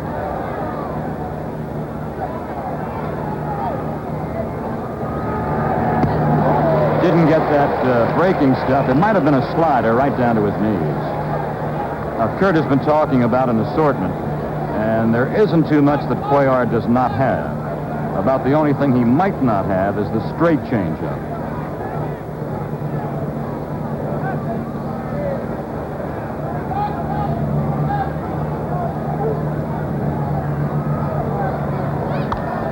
Popped him up. Powell might have a chance. Powell in foul ground off the first base side to retire. The Mets in the top of the 6th inning. And so at the middle of the 6th inning, the score is Baltimore 4, New York nothing. Well, we're going to the bottom of the 6th inning here at Baltimore's Memorial Stadium. Baltimore is leading New York by a score of 4-0. And let's go downstairs to Tony Kubek. Thank you, Bill. Sitting with me down here, Mayo Smith, the manager of the Detroit Tigers. And last year, Mayor, you were in the same boots that Gil Hodges and Earl Weaver. Of course, your ball club had a little rough break, but I think it was really a lot of this Baltimore Orioles which really hurt you. Well, you're so right, Tony. I don't think people gave enough credit to the Baltimore club because they started right from spring training and went right on through the season. And when you win 109 ball games, we thought we played pretty good last year. We won 103, so you can see we'd still be 6 games behind them if we'd have played as well as we did last year. Mayo, they talk about the great balance of this ball club, of course, and they do. They can do everything defense. They're good power hitting. They can finesse a victory even. They can bunt and everything else. Let's talk a little bit about this Baltimore ball club and their hitting especially. Did you have trouble pitching this ball club? Well, yes, we did this year. Of course, you take a boy who's starred here so far today, little Buford. He was always in our hair all year long. He's a fine little leadoff man, and of course, Boog, we held him home run wise. He hit 2 off of us, but average-wise, he got a lot of base hits off us. But this ball club does just what it has to do. If it has to have a good pitch ball game, it gets it. And then if not such a good pitch game, why they score a run. So this is, as you say, I think one of the finest, well-balanced ball clubs I've seen in a number of years. Mayo Smith, thank you so much. I know you're looking forward to next year. Good luck to you. Thank you, Tony. Let's go on back upstairs right now. This is Elrod Hendricks leading off against the new Mets pitcher, reliever Don Cardwell. And he opens him up with a wide fastball. Cardwell, 6'4", 220 pounds, and that's his one lost average on the year. He's a 33-year-older, been with quite a few ball clubs. Outside again, 2-0. Well, Bill Mayo Smith was talking about the Orioles in spring training. They had a fantastic record in spring training. They started winning from the opening game, and they haven't stopped since. As a matter of fact, Earl Weaver was asked after spring training, how are you going to do in the regular season? And he said, just like we did in spring training. The first baseman, Clendenin, for the easy putout on Hendricks after he had pulled ahead of the reliever Cardwell, 2 balls and no strikes. Cardwell, now walking back to the mound, in addition to being with the Mets, has been with 3 other National League ball clubs. Here's Dave Johnson. He has flied to center, walked, and scored a run, and he scored during the 3-run bottom of the 4th inning. We're 1 away in the top of the 6th, in the bottom of the 6th inning. Third baseman, Charles, with no trouble to retire Johnson easily, and that's 2 up and 2 down. Probably Cardwell's greatest contribution, as we now have Mark Belanger coming on to that in the bottom of the 6th inning. Cardwell's greatest contribution was towards the tail end of the season. He's primarily a breaking ball pitcher, and he was extremely successful in the Mets pennant drive. Strike 1 to Belanger. Belanger has bounced to third, got an opposite field base hit to right in the 4th inning to drive over one of the 3 runs. And this is Cuellar waving it back. 1 ball and 1 strike to Belanger. We talked about Agee having a comeback year, and Belanger had a comeback year just like Agee.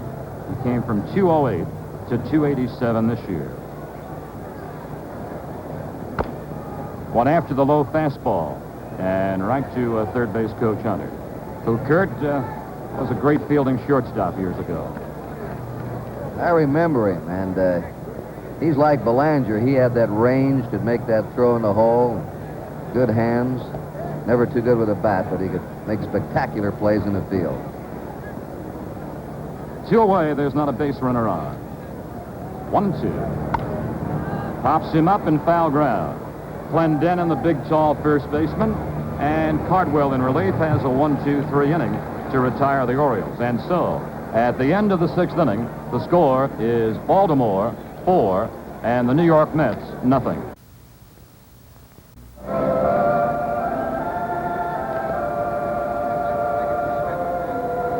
The Baltimore pitchers have now allowed no runs in 39 consecutive World Series innings. Back in the '66 series, after the opening game, McNally, Palmer, and Bunker pitched consecutive shutouts against the Dodgers, and Cuellar has shut out the Mets there in the first 6 innings of this opening game of the '69 World Series. So here we go now to inning number 7, and Bill O'Donnell again. Thank you, Curt, and to lead off for the Mets in the top of the 7th inning, it'll be Clendenin, their number 4 batter, to be followed by Svoboda and Charles. And one of the men, Curt, to be remembered in that 66 World Series, the great relief job by Grabowski. Grabowski pitched better than 6 innings of relief for McNally in that first game and struck out 11. 1-0 from Cuellar. The screwball for 1 ball and 1 strike. On deck, this is Ron Svoboda.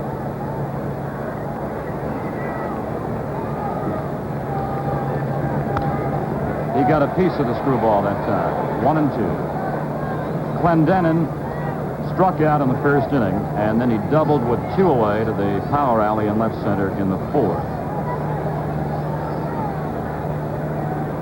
Clendenin likes the fastball. He's a good fastball swinger. No chance on the foul ball, back to the right side.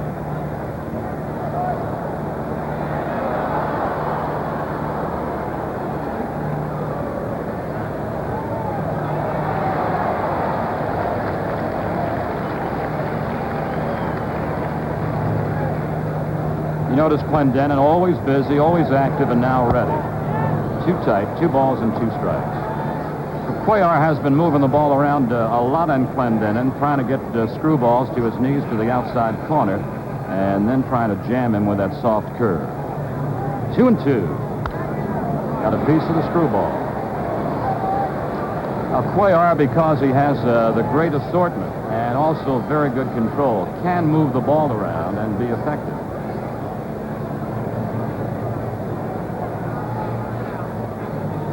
Clendenin right now has not been an easy out. Up the middle for a base hit line to center field, and Clendenin has a 2-for-3 afternoon. Clendenin had the last base hit off Cuellar. Here he is. Watch it. Head on the ball. Eyes right on that ball. A good follow-through. And he's been the best hitter so far in the game for the Mets. All right, the Mets' third base hit, and they've got something going, perhaps to begin the top of the 7th inning. Here's Svoboda. He has fanned and flied to center field. A lot of power. Ball 1.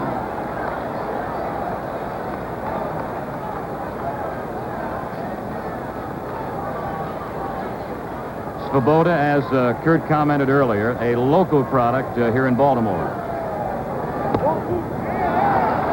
2 balls and no strikes. Cuellar has not had control difficulties through the first 6 innings. He has walked 2 men, but neither walk has put him in a jam. That's Powell holding on Clendenin. Nobody out. 3 balls, no strikes.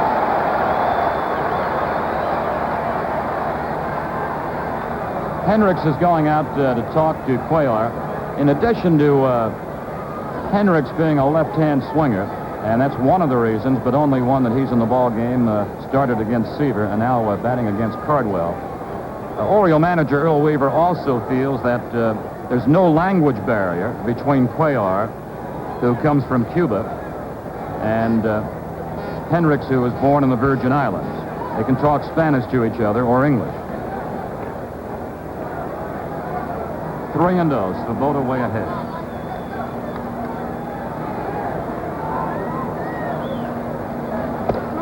Cuellar trying to fight his way back. He got the fastball through. Hello, the fans are wondering about Cuellar's durability. He completed his last 8 starts of the regular season.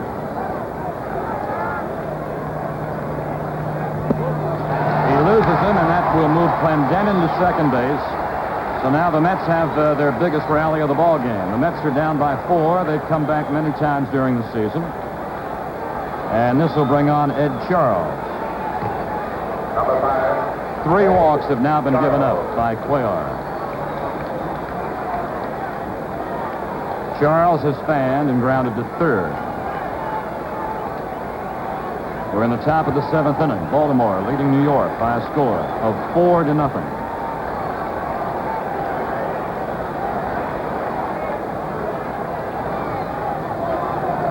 Ball 1. Right now, against Charles, as he was against Svoboda, Cuellar is getting wild high. And that's going to bring out the pitching coach. Here he is, George Bamberger.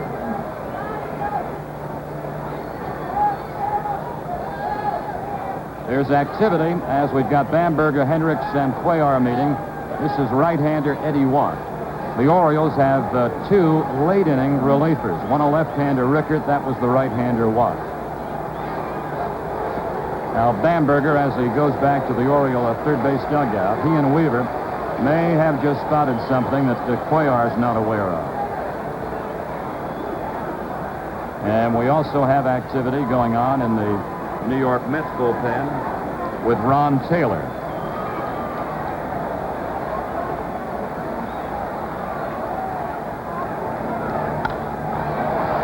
Right field, Frank Robinson's got to get a long run to the foul line along with Dave Johnson.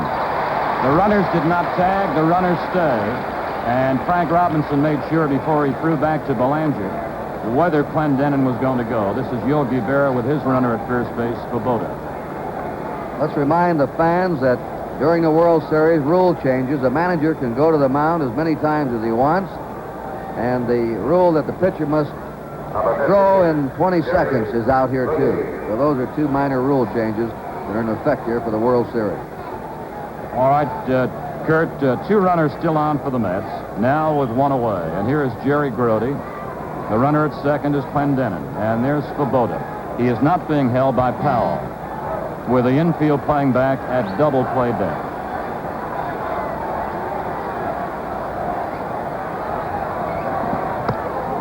Fastball was high. That's what Cuellar's problem has been with the control. Wild high.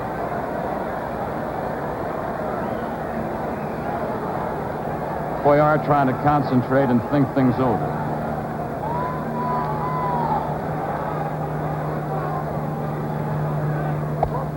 Still wild high. 2-0.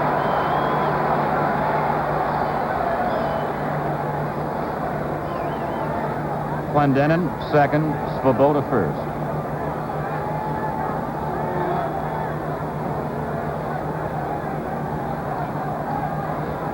The outfield right now is spread pretty good to Grody with the power pockets open. And Belanger couldn't get to it. The Mets may have their first run. Buford throwing home, and then Clendenin decides to stay at third base. Clendenin took a big turn. Yost held him up. And the Mets have the bases jammed with only one gone in the top of the seventh inning. Grody got a good rip at an inside pitch right about hand high and ripped it right past Belanger, the shortstop. Number 6, Al Weiss. Watch Belanger just miss this line drive. The Mets trailing by 4 did not want to gamble. Buford had charged that base hit. Made a good throw because it was a throw to the cutoff man, Robinson. Robinson could have either let it go through or cut it off, and he elected to cut it off when they held Clendenin at third. Well, the Mets with a lot of fat on the fire, and this is Al Weiss only getting a piece of Cuellar's screwball.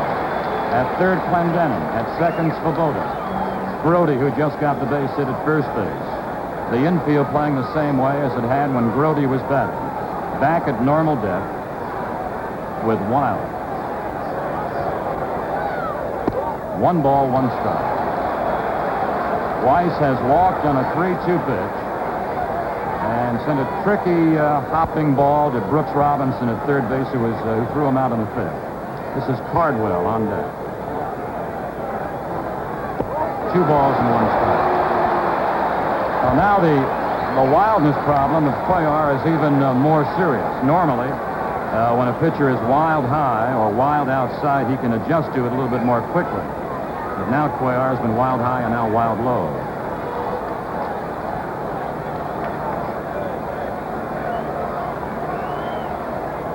Orioles lead 4-0 in the 7th.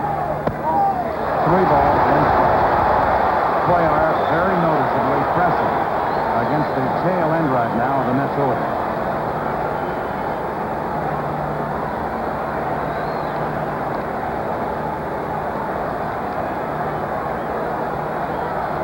Mets with a big chance. 3 balls and 2 strikes. There is only one man out, so that will not release the runners. And that's the impatient scene in the Oriole dugout. Deep left field. Buford, however, is in position. Clendenin trying to come home on the throw, which is way off the third base line. Weiss got a good rip and lined it to fairly deep left field, and Buford's throw was wild and way wide of the plate. So the Mets cut into the Oriole lead, and it's now Baltimore 4 and New York 1. The other two runners held, namely Svoboda at second and Gowdy at first base.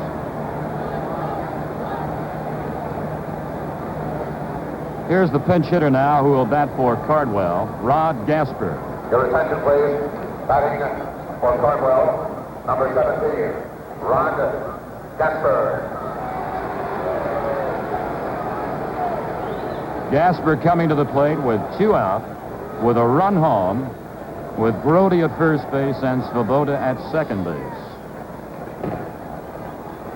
Now, Gasper, like Harrelson, can bat from either side. So he will go from the right side against Cuellar. On the year, he batted .228 overall between the left and right sides with a home run. He did much better from the right side, shoot an average of .263.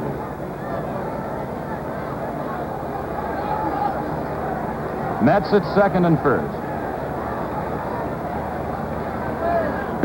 Ball one. Cuellar actually has brought on his own problems with this control situation. You just saw Svoboda and Gowdy. Gowdy at first is not being held by Powell.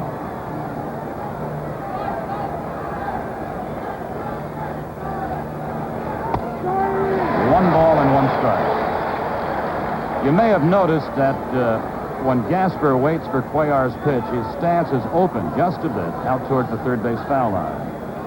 And then when Cuellar came forward, Gaspar went right into the pitch. There's the slightly open stance. When the ball is thrown, that front foot will go right towards the pitch.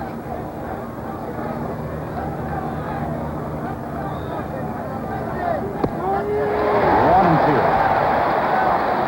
Cuellar trying to tighten the belt buckle here and get out this Met fire here in the top of the 7th inning.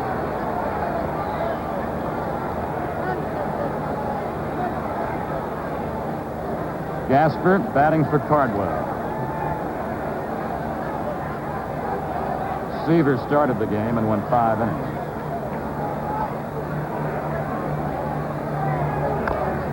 A tough play for Brooks Robinson at third base. Extremely tough, and made the play.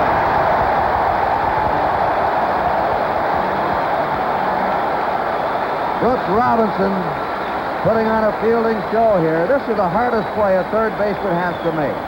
Charging the ball, picking it up barehanded, and snapping the throw all in the same motion. And look at this throw, right on target with something on it. Robinson's made the 2 best fielding plays of the game so far. And in the middle of the 7th inning, the score is Baltimore 4 and New York 1. Right now, let's go downstairs. Tony Kubek has someone. Thank you, Bill. With me is Joe Cronin, the president of the American League. And, Joe, they're comparing this Baltimore Orioles ball club to some of the Yankee clubs back in the 60s. They say it's one of the best ball clubs to come along in the American League in a long time. Well, I agree with the critics. I really think the Baltimore club is playing with the same Yankee confidence. They've been together now for 2 or 3 years, and the swale of the pitcher added to their good pitching staff, and Ballinger's come into his own, and you know, you being a great shortstop knows we realize how much. And Robinson, of course, is as good as ever, and Powell's improved right along. It's a good ball club. I particularly like Seaver today, Tony. I thought he had good stuff and good changeup, good motion, good curve. But those base-on balls will get you in trouble. Well, Joe, we're going to see some of these Mets pitchers throughout the rest of the series. And I know you're going to New York, but when you see Kuzma in the mound, another hard throw, Tug McGraw, Nolan Ryan has great stuff. So I think you're looking forward really to seeing this Mets ball club a little bit more. It's going to be a great pitching series, I say. Joe Cronin, thank you so much. Let's get back upstairs. All right, thank you, Tony. And here is the third Mets pitcher now. Their second reliever, Don Cardwell, went the 6th inning, retired 3 in a row. This is another right-hander, Ron Taylor, and he is a Canadian lad, working to Mike Cuellar. Strike one, he got the inside corner on him. Taylor is the only member of the New York Mets, the only player on the Mets with series experience. He was in 2 ball games for the Cardinals back in the '64 series. 1 ball and 1 strike. Cuellar has one of the Oriole base hits and drove over a run in the 4th inning. Cuellar, kind of a free swinger, very loose swinger. Ground foul and no play. Today's paid attendance for Game 1 of the 1969 World Series announced at 48,400. And there's at least 1/3 of that crowd of 48,000. Taylor ahead at a ball and 2 strikes. He tried to get that sinking fastball of his on the inside edge. 2 balls and 2 strikes. On deck, leadoff batter Buford with that boy Jay Mazzone right next to him.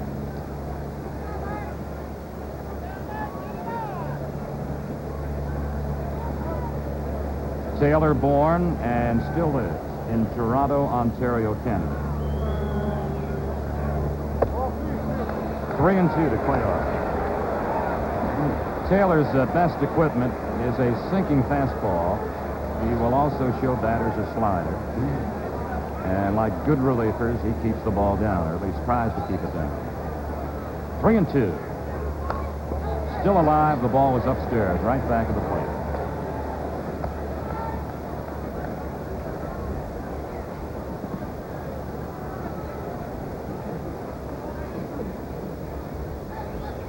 Baltimore leading New York by a score of 4-1, and we're in the bottom of the 7th inning. Cuellar tried to get that outside pitch, was fooled by it. He had a lunge for it and couldn't get to it. So now relievers for the Mets have retired 4 in a row. And the greeting is for the leadoff batter, Don Buford. He has homered. He has been safe on an error and doubled over a run. Don with his best season in the American League.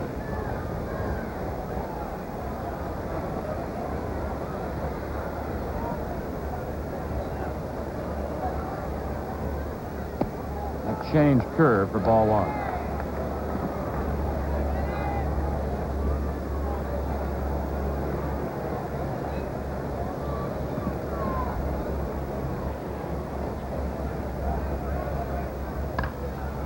That should be a play for A.G. over in right center field or Svoboda. It is A.G. calling off Svoboda, and there are 2 away.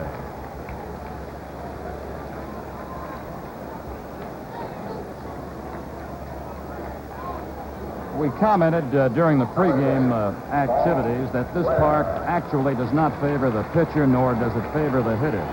It is an extremely tough park in which to pull the ball, although it is only 309 feet down both the left and the right field side.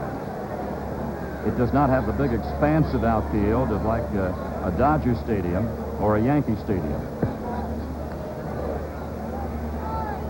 1 ball, no strikes to Blair. He's been up 3 times and out 3 times. There's that left field foul line.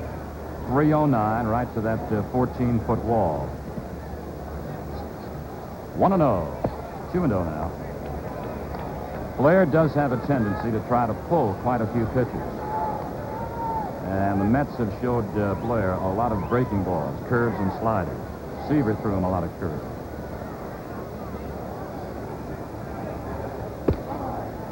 Slider gets the outside corner. 2 balls and 1 strike.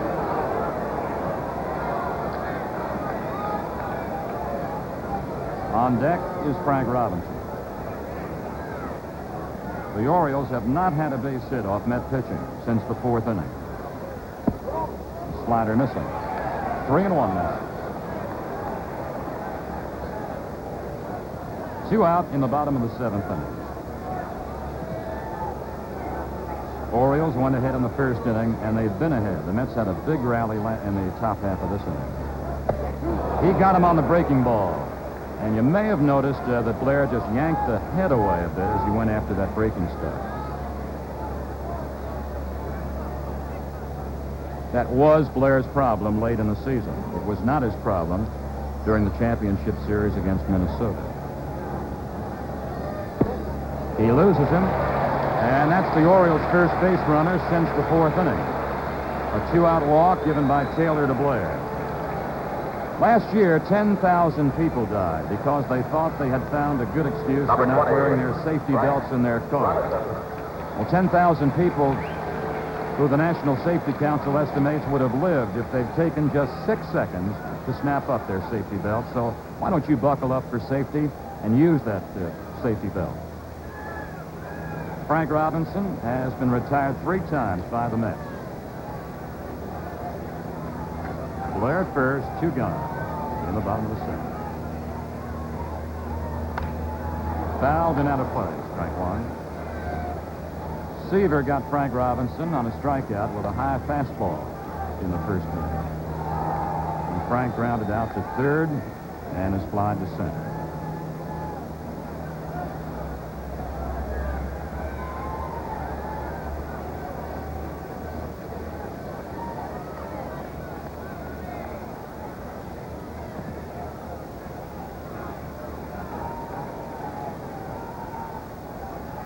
Blair's running, and they've got him in a rundown. Taylor goes to Clendenin. Clendenin running back to Weiss. Weiss running him back, and Weiss will make the put-out to retire the side. It goes 1, 3, 4 for the put-out.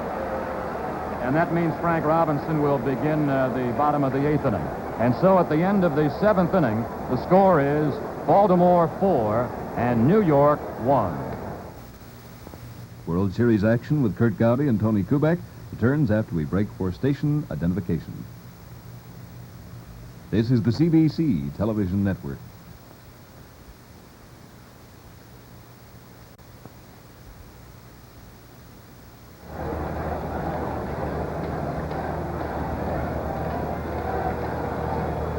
The Mets now in the 8th inning start with the head of the order, Tommy Agee, and he got the slider into his hands for strike 1.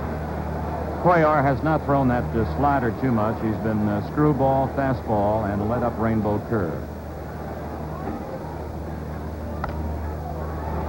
Down the right field side, being chased by Frank Robinson, close to the foul pole, but not close enough.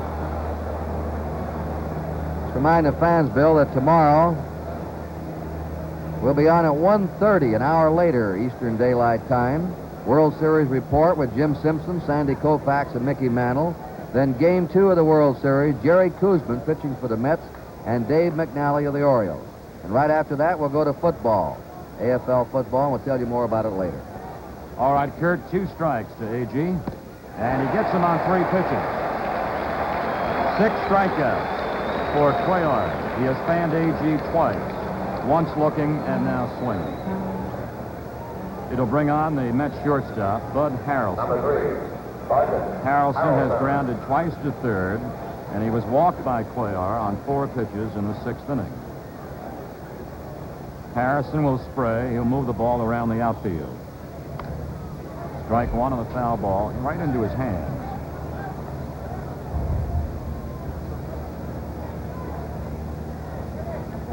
Harrelson, not known as somebody who can pull the ball, and he's not normally known for power. And consequently, as we see Jones on deck, Blair is playing Harrelson in shallow center field.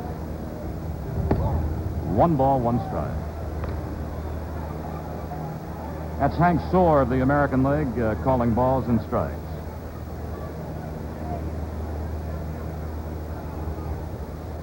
One, and it's 2 balls and a strike.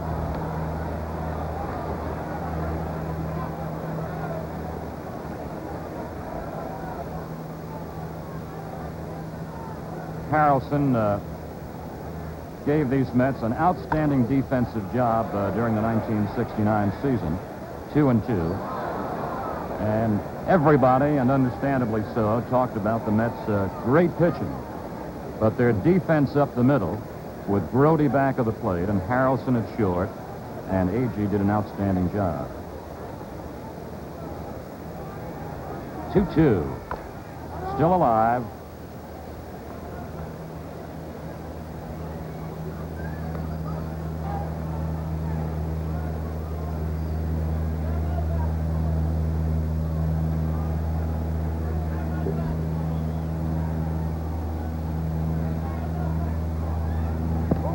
He didn't get the screwball through. 3 balls and 2 strikes.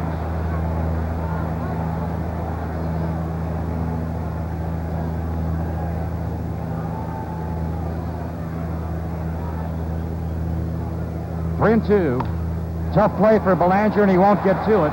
Right in the hole between Brooks Robinson and Mark Belanger. The last inning, the Mets had a rally going, a run and 2 hits they picked up. Now they try to start something afire with a 1-out single by Harrelson. Right now, we pause briefly for station identification. This is the NBC television network.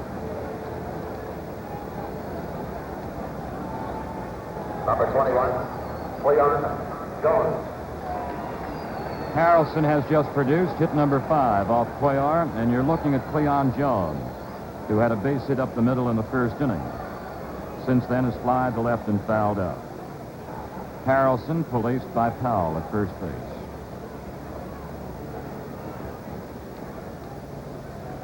Orioles lead 4-1 in the top of the 8th inning. Strike 1. The screwball was right to the knees. There have been ball games this year where Cuellar, and this is Don Clendenin on deck.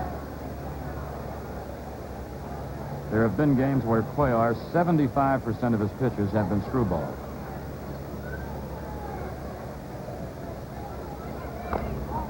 Foul Tapper.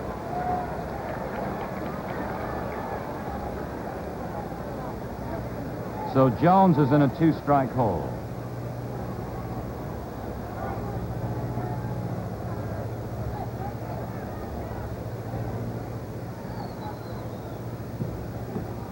The Orioles have activity again in their bullpen. Eddie Watt, as he was throwing in the 7th, throwing again in the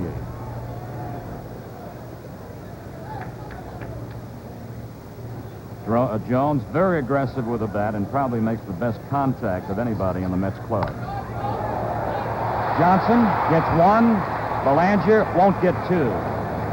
Johnson had trouble on the low line drive right between the ankles and the shoes, and did not have enough time either for the double play. Belanger threw as hard as he could, but Jones, who has outstanding speed down the line, beat Belanger's fire to power. 2 out, Jones is now the runner.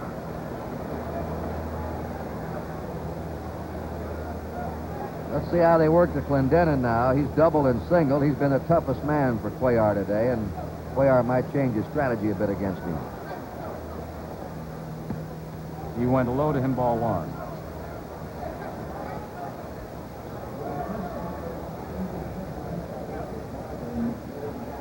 Clendenin has put the ball in 2 parts of the field, a power alley double and a base hit up the middle. Fouled away and no play by Clendenin. I would imagine, Curt, that not so much in mid-June when Clendenin came to the Mets from Montreal, but towards the late part of August that Clendenin felt he had a new lease on his baseball life. Well, he was riding the crest for the amazing Mets, and you can see why he would. Still up there, 1 ball and 2 strikes. Cuellar has worked low over the plate and has also jammed Clendenin here in the top of the 8th inning. Cuellar led the Orioles in wins, in innings pitched, in complete ball games, and in strikeouts. No good with the screwball. 2 and 2.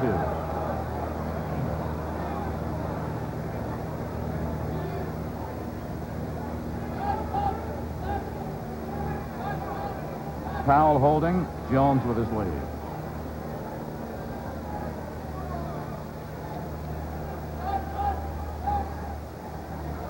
Another strikeout, 2 in the inning, 7 for Cuellar.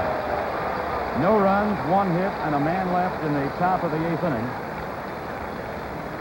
And so, in the middle of the 8th inning, it's Baltimore 4, New York 1.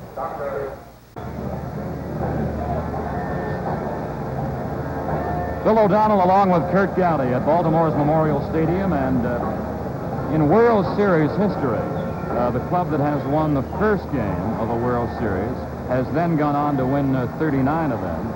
And however, clubs which have won the first game of a World Series have been beaten back and lost 26 in previous fall classics. You'll see the rest of the World Series on NBC, AFL football highlights during the fall. And remember, NBC brings you the Rose Bowl, the Orange Bowl, the Gator Bowl, and the Senior Bowl, all on NBC. The best of the bowl game. All right, thank you, Curt. And here's the bottom now of the 8th inning. Frank Robinson was batting in the 7th with Blair at first base and 2 out.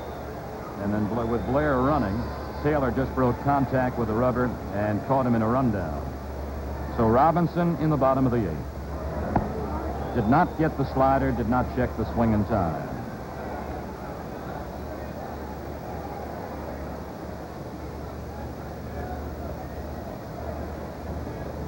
Frank went from 268 a year ago to 308 this year. Tried the slider again. 1 ball and 1 strike. He's deadly serious about becoming a manager, isn't he, Bill? And Curt, as you know, for the 2nd straight winter, Frank is going to manage in the Puerto Rican League at Santurce. Smart baseball man. He should be a good manager. He's made statements and hasn't kidded anybody. He says he wants to be a major league manager. He does not want to manage in the minors. He wants to start in the big time. All Frank has seen now is breaking pitches from Ron Taylor.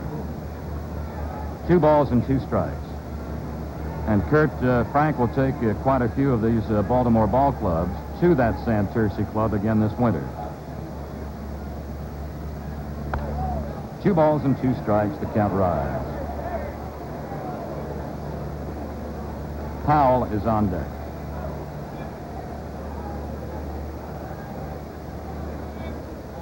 For those of you National League fans who remember Frank Robinson when he played with the Reds and have not seen him since he's been in the American League since '66, like a Henry Aaron, for example, he's got extremely quick hands and strong wrists. He went after the changeup, but pulls it way foul.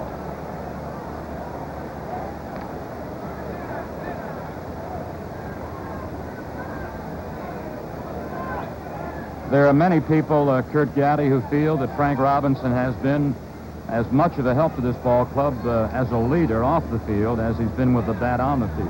Well, that's what we understand, especially when we talk to the other Oriole players. 3-2 now.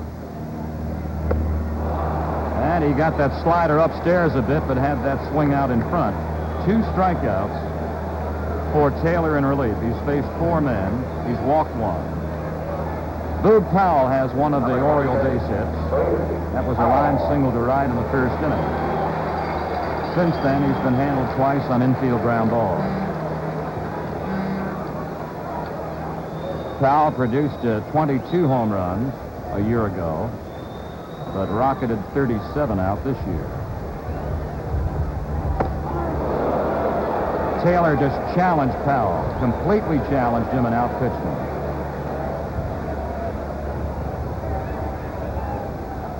Brooks Robinson waiting to bat next. We're in the bottom of the 8th inning, and the Orioles lead the Mets 4-1.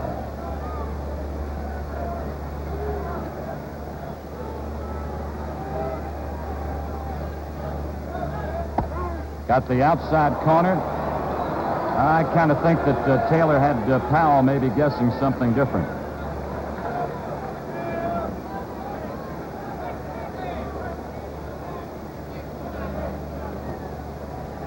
Two strikes to Powell. Let's see if Taylor now decides to waste one. He didn't waste it. Clendenin was perfectly positioned, playing close to the foul line, and has Powell for an easy putout. Clendenin, when Powell swung, was only one good stride off that foul line. Powell back to the dugout, and the greetings for Brooks Robinson. Brooks was one of the hitting heroes in the American League Championship Series. He had 7 hits against Minnesota pitching. The Mets swept the Braves, and the Orioles did the same thing. They swept the Twins.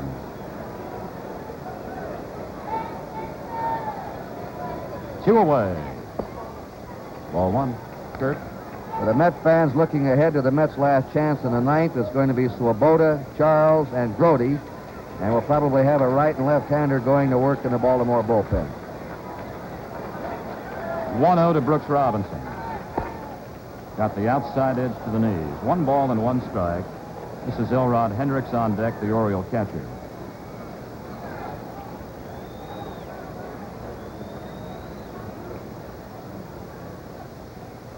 One and one now.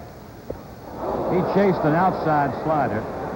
Brooks lunging and went after a bad pitch. 1 ball, 2 strikes. Taylor kept him off balance.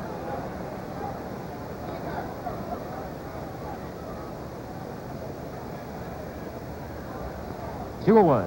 The bases are empty. 2 balls and 2 strikes. Brooks feels that his success against the Twins in that championship series was because he had complete concentration. That's the one thing he talked about.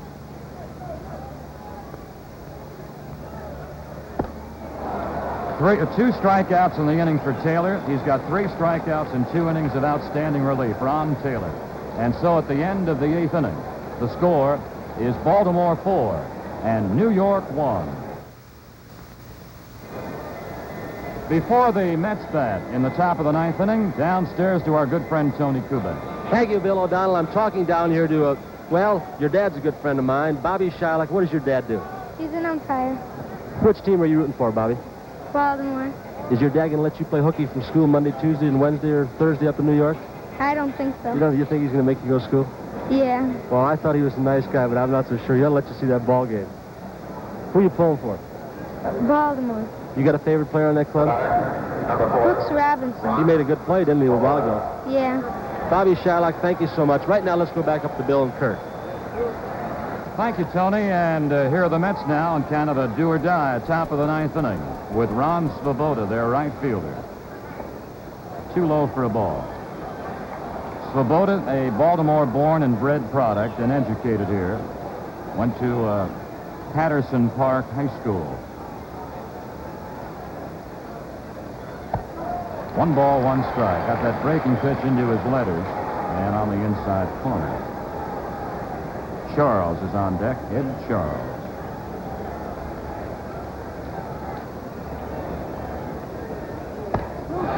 He got heat and didn't get it. 1 ball and 2 strikes. Well, I think that's the fastest pitch he's thrown in the game. And we mentioned earlier about Cuellar, who sometimes throws 75% screwballs. There are ball games he uses the fastball even more than he does the screwball. Cuellar likes to figure that whatever his pattern is, successfully in the first few innings of the ball game, he likes to stay with. Right now, he's 2-2 to Swoboda. Cuellar's going to have to hurry his throw and won't make a throw. Cuellar probably realized that he wasn't handling the ball properly. Also realized he might have had a tight play on Swoboda. So in his haste to get to the ball and throw, he lost it completely. Number 5. So the Mets with life to start the top of the 9th inning. The Orioles lead the Mets 4-1. And now the Baltimore bullpen springs into action. Rickard, a left-hander, and Watt, a right-hander, are starting to warm up. Ed Charles now the batter. Strike 1. Swoboda has been given a base hit. The left-hander to the right of the screen is Rickard. The right-hander is Watt. Powell is not holding with Swoboda.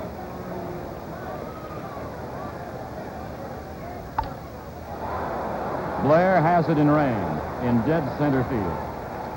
1 gone in the top of the 9th inning.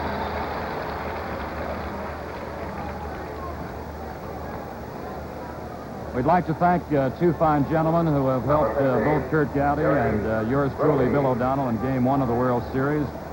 Our very able statistician, Alan Roth, and also our stage manager, the very likable Jim O'Gorman. Thank you, gentlemen.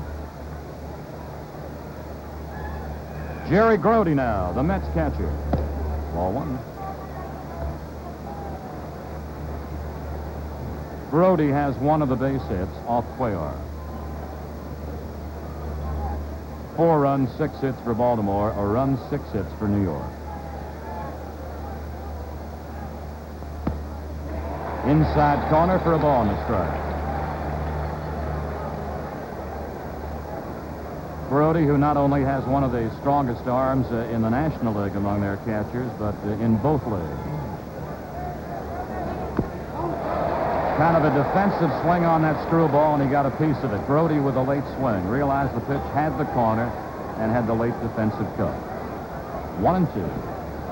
Svoboda not held. Powell's playing back deep.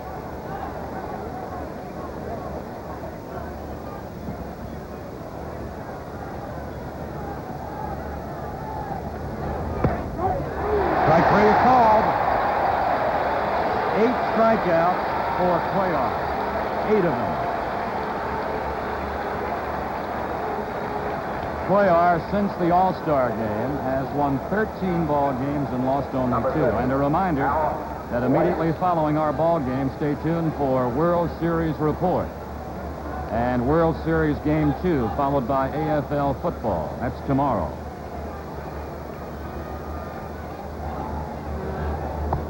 Airtime, remember now, tomorrow is at 1:30.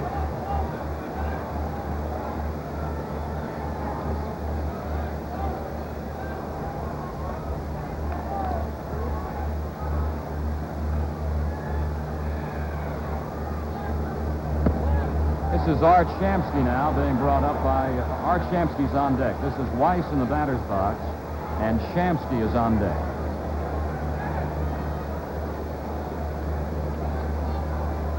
Two balls, no strikes to Weiss. Hendricks and Cuellar had quite a few discussions like this during the Mets rally in the 7th inning.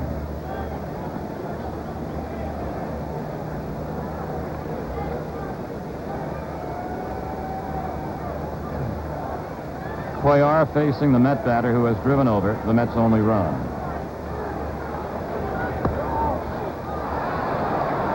Three balls, no strikes to Weiss.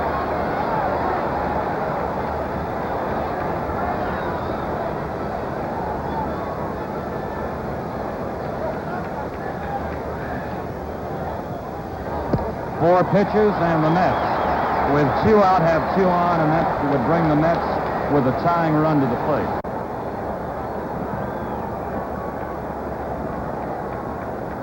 Four walks now have been given up by Cuellar. And the pitching coach of the Orioles, George Bamberger, who visited the mound during the 7th inning, coming out again. The Orioles are continuing to warm Rickert, the left-hander, and Watt, the right-hander. That's Watt to the left and Rickert to the right. Bamberger still with Cuellar. This is when they want that honest answer. Are you tired? We also checked with the catcher, and they're satisfied, I guess. Cuellar is all ready for Art Shamsky, who was the hottest hitter for the Mets during their playoff series with Atlanta. But Gil Hodges, who's utilized his platoon system very successfully, took his left-handers out and put his right-handed hitting lineup in. But Shamsky was red hot against Atlanta. He was indeed, Curt. He had 7 base hits, 13 times to the plate, so that's better than 500. 2 on for the Mets, and 2 out in the top of the 9th. Fooled by the breaking ball with that golf swing. Shamsky likes to pull. And as a matter of fact, in the Oriole outfield, Blair extremely shaded to right center. Second baseman Johnson goes to first, and that's the ball game. Shamsky, batting for the pitcher, has grounded out to end Game 1 of the World Series. Baltimore has been victorious by a score of 4-1. Cuellar had a shaky 7th, a shaky 9th, but pulled out of both jams. We'll have an interview along with Tony Kubek and a recap of the first game. The final score, the Orioles, 4 runs, 6 hits, and no errors. The Mets, 1 run, 6 hits, and 1 error. We're going down to meet the winning pitcher now, Mike Cuellar, and the hitting star for today's game, Don Buford, with Tony Kubek. Thank you very much. Down here with me, Mike Cuellar. And Mike, congratulations. That was a pretty fine ball game. Thank you very much, Tony. What was the best pitch for you today? I got it a screwball, the best one today. You know, I feel pretty good in the first 5 innings with a fastball. But after that, I got a pretty good screwball. Well, what about this Mets lineup now? What is your impression of the Mets lineup? What about A.G.? What about Swoboda? What about some of the other hitters? Well, no, I tell you, all the Mets, you know, from the first one to the sixth hitter, you got to be careful with us. You know, you can hit the ball out of the park anytime, you know. You can make no mistake with it. You got to put a good ball club. Mike, there's some managers that are saying, and baseball people saying, that they ought to bat left-handed hitters against you to take away that screwball. Does it bother you whether it's a left-handed hitter or a right-handed hitter up there? Well, it don't bother me, you know, because I try to picture the same out for left-handed to right-handed. I using the screwball to the left-handed too. You know, that don't bother me, really don't bother me. Mike, let's go back to just before the ball game. What kind of feelings did you have? You'd never seen the Met Ball Club before. Were you nervous? Were you on edge? You didn't have time to warm up, I know, for a while because the the president's wife, Pat Nixon, came in on the party, and they kind of delayed your warm-ups. Did this affect you at all at the start of the ball game? Well, it affected me a little bit because I know warming up, like you say, I know warming up good. I take about 5 minutes off, you know, because there's other people, so in the mound, they can let me warming up. But anyway, you know, I don't feel little nervous, you know, little nervous, but it's nothing of it. Mike, you had a fine ball game, and it must be quite comforting. You must feel pretty good out there when you're on the mound, when you can look behind you and see Brooks Robinson at third, Belanger at short, and some of the other players in the infield, Davy Johnson, of course, Boog Powell. Brooks made a heck of a play down on third base. Oh, yeah, man, that's the best third base I saw in my life, you know. That guy can really do everything. You know, he gets to the line, up to the hole, everything. My Belanger, you know, and Dave Johnson, Boog Powell, too. You know, everybody thinks, you know, he's a good golfer at that, too. Mike Cuellar, thank you so much. Congratulations once again. We're looking forward to seeing you up in New York. Okay, thank you very much. Thank you, Mike Cuellar. Let's go on back upstairs. Again, the final score, Baltimore 4, New York 1. In a moment, we'll continue to review the action of today's game. Don Buford invited his old college coach, Bob Dadu of USC, as his guest here at the World Series, and Don showed his old college coach how to do it today. Certainly did. And Don, you know, that's quite a start. First time at bat in the World Series to hit a home run. 3 for 4 day. Quite a day. Congratulations. Thank you very much, Tony. What about Tom Seaver? What about batting off today? You'd never seen him before. Well, no, he went to the same university I did, University of Southern California, and I saw him one winter. I think I just hit against him once. But I knew he threw hard, and I had to look for the hard stuff all day, no matter what he threw. And all the reports that we had is he threw hard, and I felt that if he threw hard, that's all I could look for. What about tomorrow and Jerry Kuzman, the left-hander? Have you ever seen him before? No, I haven't, Tony, and I understand he throws curveballs and fastballs just like Seaver, and I just hope we get off to another good start. Don, your impressions of the Mets ball club? Of course, it's a team comprised of young players, inexperienced. They just don't give up. We've seen them in the playoffs against Atlanta. What about your impressions of this Mets ball club? Well, Tony, I don't think they're the type of club that gives up. The only thing is, I think we got off to a good start and then scored 2 or 3 runs right there together, and I think they may have had a little letdown. But you can't say they're going to let down tomorrow. If they get off to a pretty good start, they're going to be a tough ball club. Don Buford, congratulations once again. Have a good series. Have a good day tomorrow. Thank you very much. Let's go on back upstairs. We'll be back with more about the 1969 World Series and a look at tomorrow's game.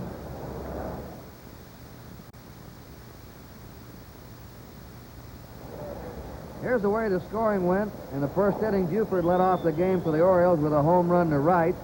The Orioles had their big inning in the fourth with 2 out, nobody on. Hendricks singled, Johnson walked, Belanger singled, driving in Hendricks.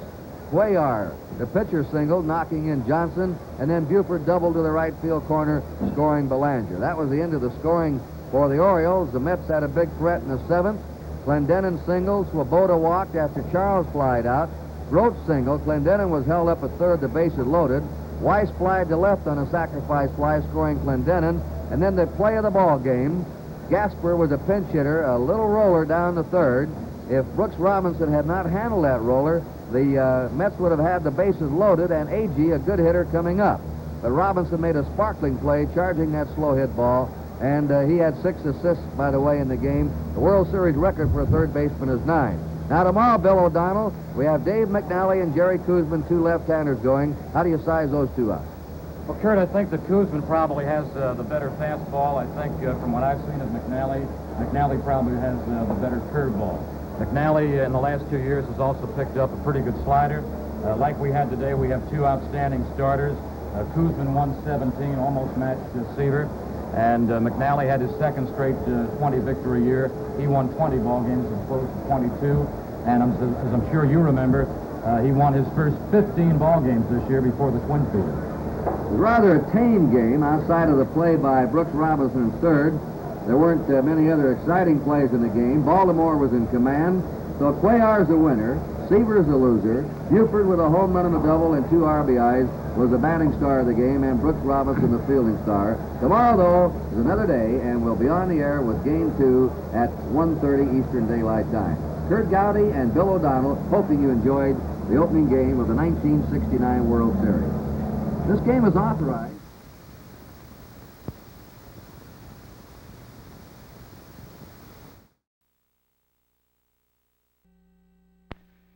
This film is brought to you by the New York Mets and Manufacturers Hanover Trust, which is proud to have participated in the miracle of the Mets. All season long, our 147 conveniently located branches sold tickets to the greatest sports spectacle of the century.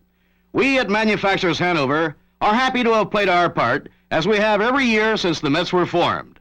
Manufacturers Hanover Trust. It's good to have a great bank behind you. This film is also brought to you through the courtesy of Borden Incorporated, makers of such fine food products as Old London Cheese Doodles, the cheesier snack, America's favorite corn puff, Dipsy Doodles, the ripple crunchier corn chip, Drake Bakeries, makers of Yankee Doodles, Devil Dogs, Cream Cups, Ring Dings, Yodels, coffee cakes, and other fine products. Borden Swiss-style yogurt, the only yogurt with real juicy pieces of fruit blended all the way through. The yogurt served in the Met locker room all season long. Remember, if it's Borden, it's better. Shea Stadium, September 10th, 8:32 p.m. New York is tied with Montreal's Expos 2-all in the last of the 12th inning.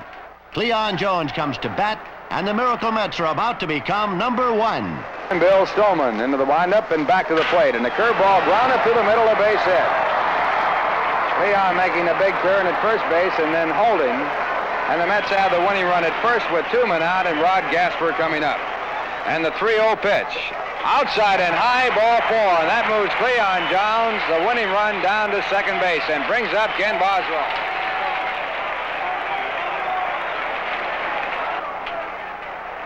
The pitch is hit through the middle. It's going to go into center field. A base hit, and the Mets will win it. Coming around to score is Cleon Jones, and the Mets have won the ball game 3-2 on the base hit. So for the first time in the history of the New York Mets, they have gone into first place. For the amazing fans and the amazing Mets, the end of a dream and the start of a drama. For the Mets, having got here, would never let go.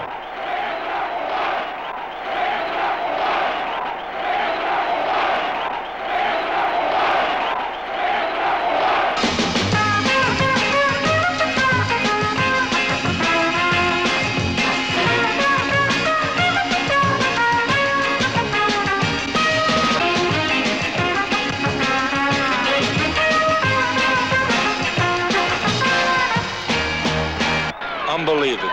Just unbelievable. Just fantastic, really. Tremendous. Gil Hodges is just the best. I still can't believe it. Who would have guessed it 5 months earlier when the Mets opened their 1969 season? Their opponents was the same Montreal Expos and expansion team. But the Mets didn't win it. Manager Gene Mock's men did. Yet, in spite of their losing pattern of old, the Mets showed clues of greatness to come. Agee looked good in that opener, and the Mets, who scored 4 runs in the 9th to fall just 1 run short, showed they were a team that could bounce back.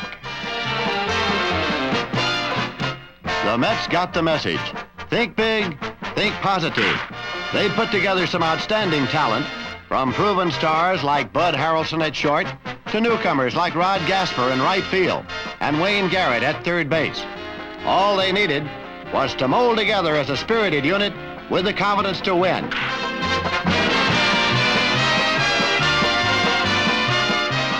Jerry Grody picks his man off first with newly acquired Don Clendon on making the tag. Cleon Jones was back doing wonders in the field and at the plate. Ken Boswell was stabbing them at second.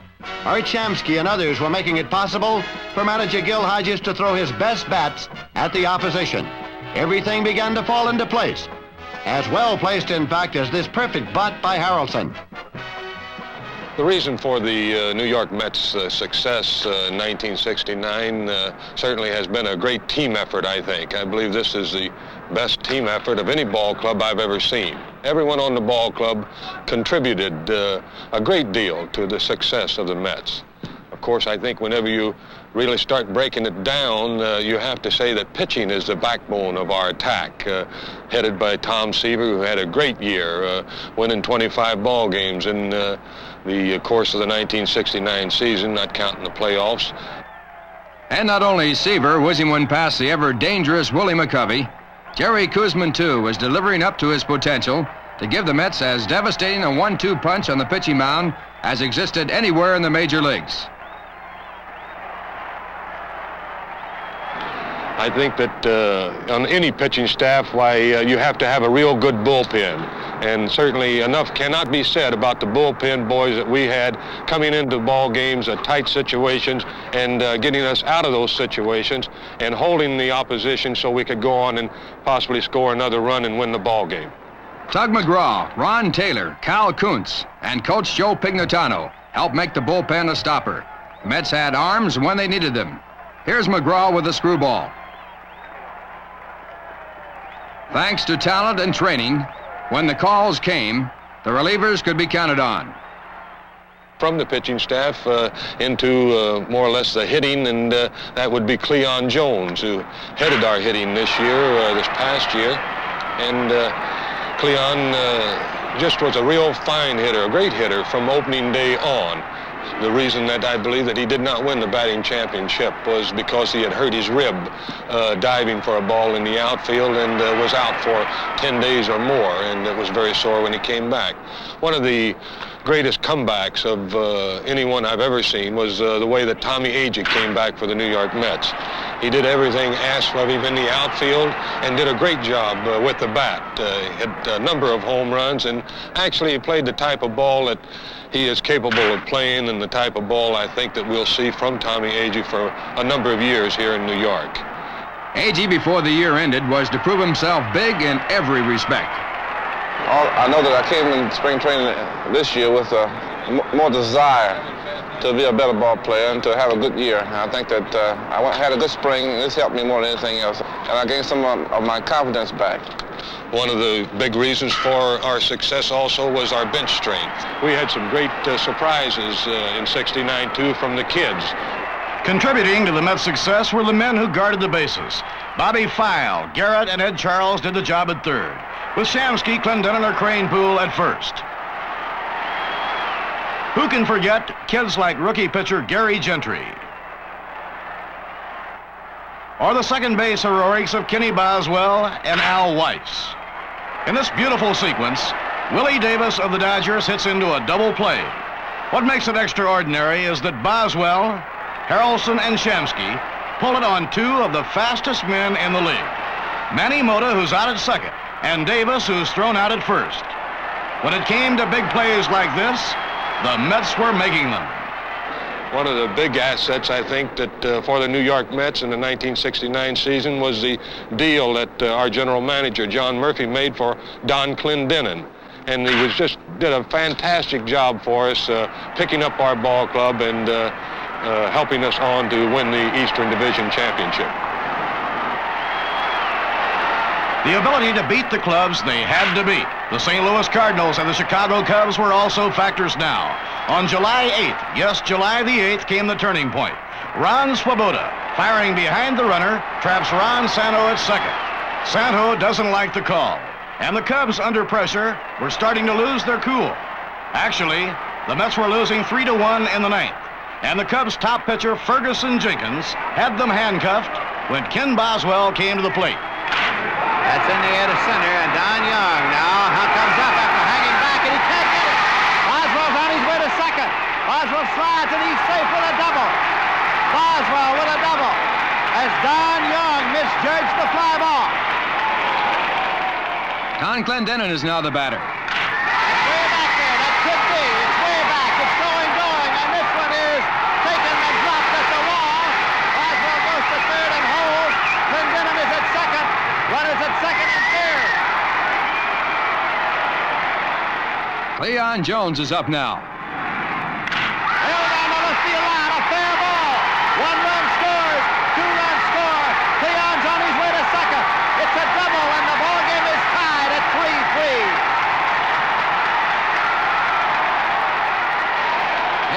batter's box stands Ed Kranepool.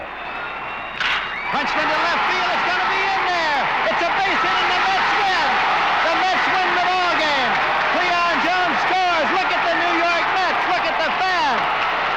It's absolute bedlam here at Shea Stadium. You could not believe it. It's absolute bedlam everywhere. Fans standing up and in the aisles. The New York Mets pull it out. That was the turning point. Next night, July 9th, call it Seaver night. Seaver, the complete athlete, aids his own cause by knocking in a run in the second inning against the Cubs.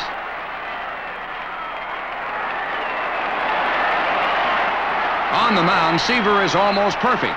His speed and control are brilliant. Ernie Banks is just one victim of his 11 strikeouts. He gets flawless support from his teammates before 59,083 fans, a record turnout in Shea Stadium. When he strikes out Al Spangler, he's pitched 8 full innings of scoreless, hitless baseball. Nancy Seaver holds back her emotions as a huge crowd watches every pitch. The first Cub up in the 9th. Randy Hutley tries a spoiling bunt, but Seaver throws him out.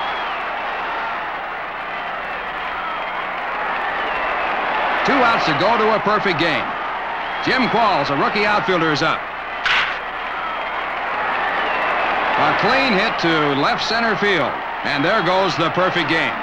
But there's a standing ovation for Seaver by 59,000 fans. It's still a near-perfect game when Don Kessinger flies out to end it.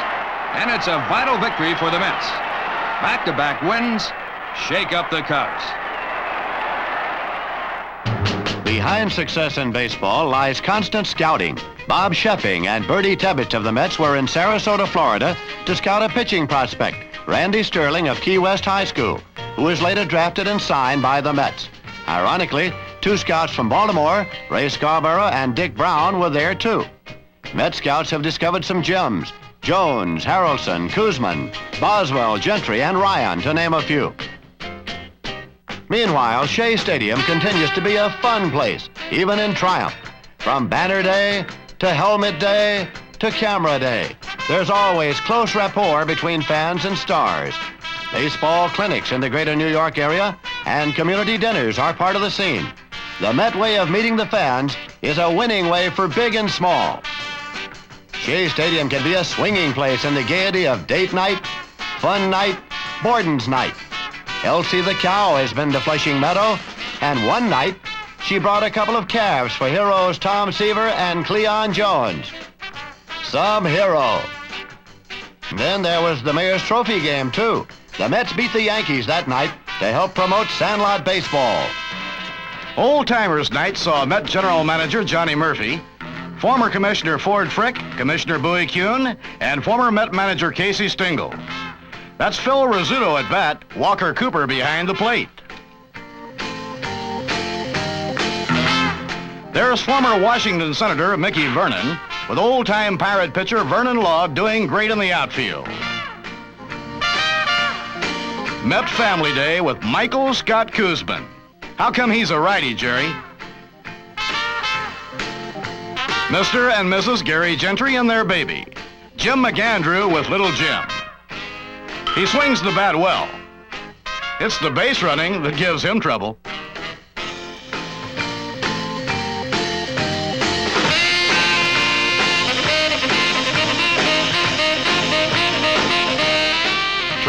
Try again.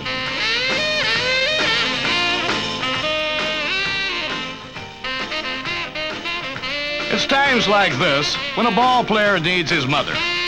But let's listen to his daddy, Ron Swoboda, big number 4. You know, there were some times this year when I wondered just exactly what direction the Mets were moving in, and I think there were some times when I wondered exactly what direction I was moving in. I wondered if I had learned anything after all these years of playing ball. I went through some bad times. There were times when I just felt like there was no use in me even being here. Suddenly things began to gel, things were put together, and that's exactly what I felt like happened to me. And I saw the two things occurring at once, and it was quite a big thrill to be a part of it because, as I said before, I didn't quite know where things were going to go. There's been a lot of good feeling being a part of it and a lot of good feeling in coming back. Nothing means more to a ball player than to come back and contribute some meaningful things to success. two presidents at the White House, Mrs. Payson of the Mets and Mr. Nixon of the U.S. It's the eve of the 1969 All-Star Game, and Tom Seaver talks with America's #1 fan. Next day, Ted Williams meets the Mets super duo of Koosman and Seaver, and Pete Rose and Cleon Jones discuss batting averages. Rose beat Cleon for the National League crown, but Jones was a star of the All-Stars. And who dreamed it was an indication of things to come when Jerry Koosman struck out Brooks Robinson of the Orioles. Following the All-Star game, the Mets keep driving.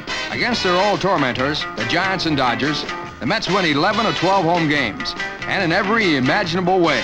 What a change. Gowdy hits a routine fly against the Dodgers in the ninth to win a game when the dependable Maury Wills can't find the ball. Is there magic working for the Mets? Dave Marshall makes an unbelievable catch in the one home game the Mets lost to the Giants. And knowing a good thing when they see it, the Mets traded for Marshall in one of their off-season deals. Scoreboard watching became a pastime at Shea as the Mets took dead aim on Chicago. Ah, yes, there's good news today. Then that big night of September 8th, a two-game series with the Cubs. In the bottom of the first, A.G. gets knocked down by Chicago pitcher Bill Hands. Koosman comes back in the top of the second, and whoops! Feelings run high. The Mets and the Cubs are locked in combat. New York just 2.5 games behind the DeRocher crew. A.G. up again in the third, Harrelson on first. The score is no longer tied. The Mets go ahead 2-0.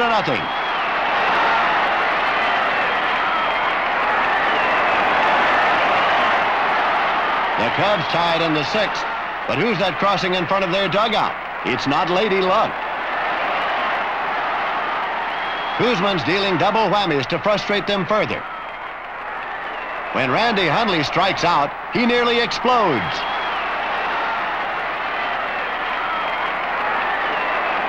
The pressure's suffocating, but Koosman's cool, and the great Ernie Banks goes down swinging.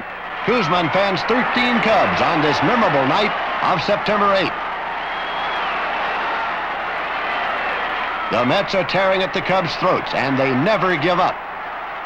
A.G. hits what should be a single, but Tommy never stops racing till he gets to second. It's a big play at a big moment. When Garrett comes to the plate, the heat is on. It's a single to right, but can A.G. win the race to the plate? Safe, and Randy Hundley does a rain dance. The Cubs have lost it for their 5th straight defeat. What a night.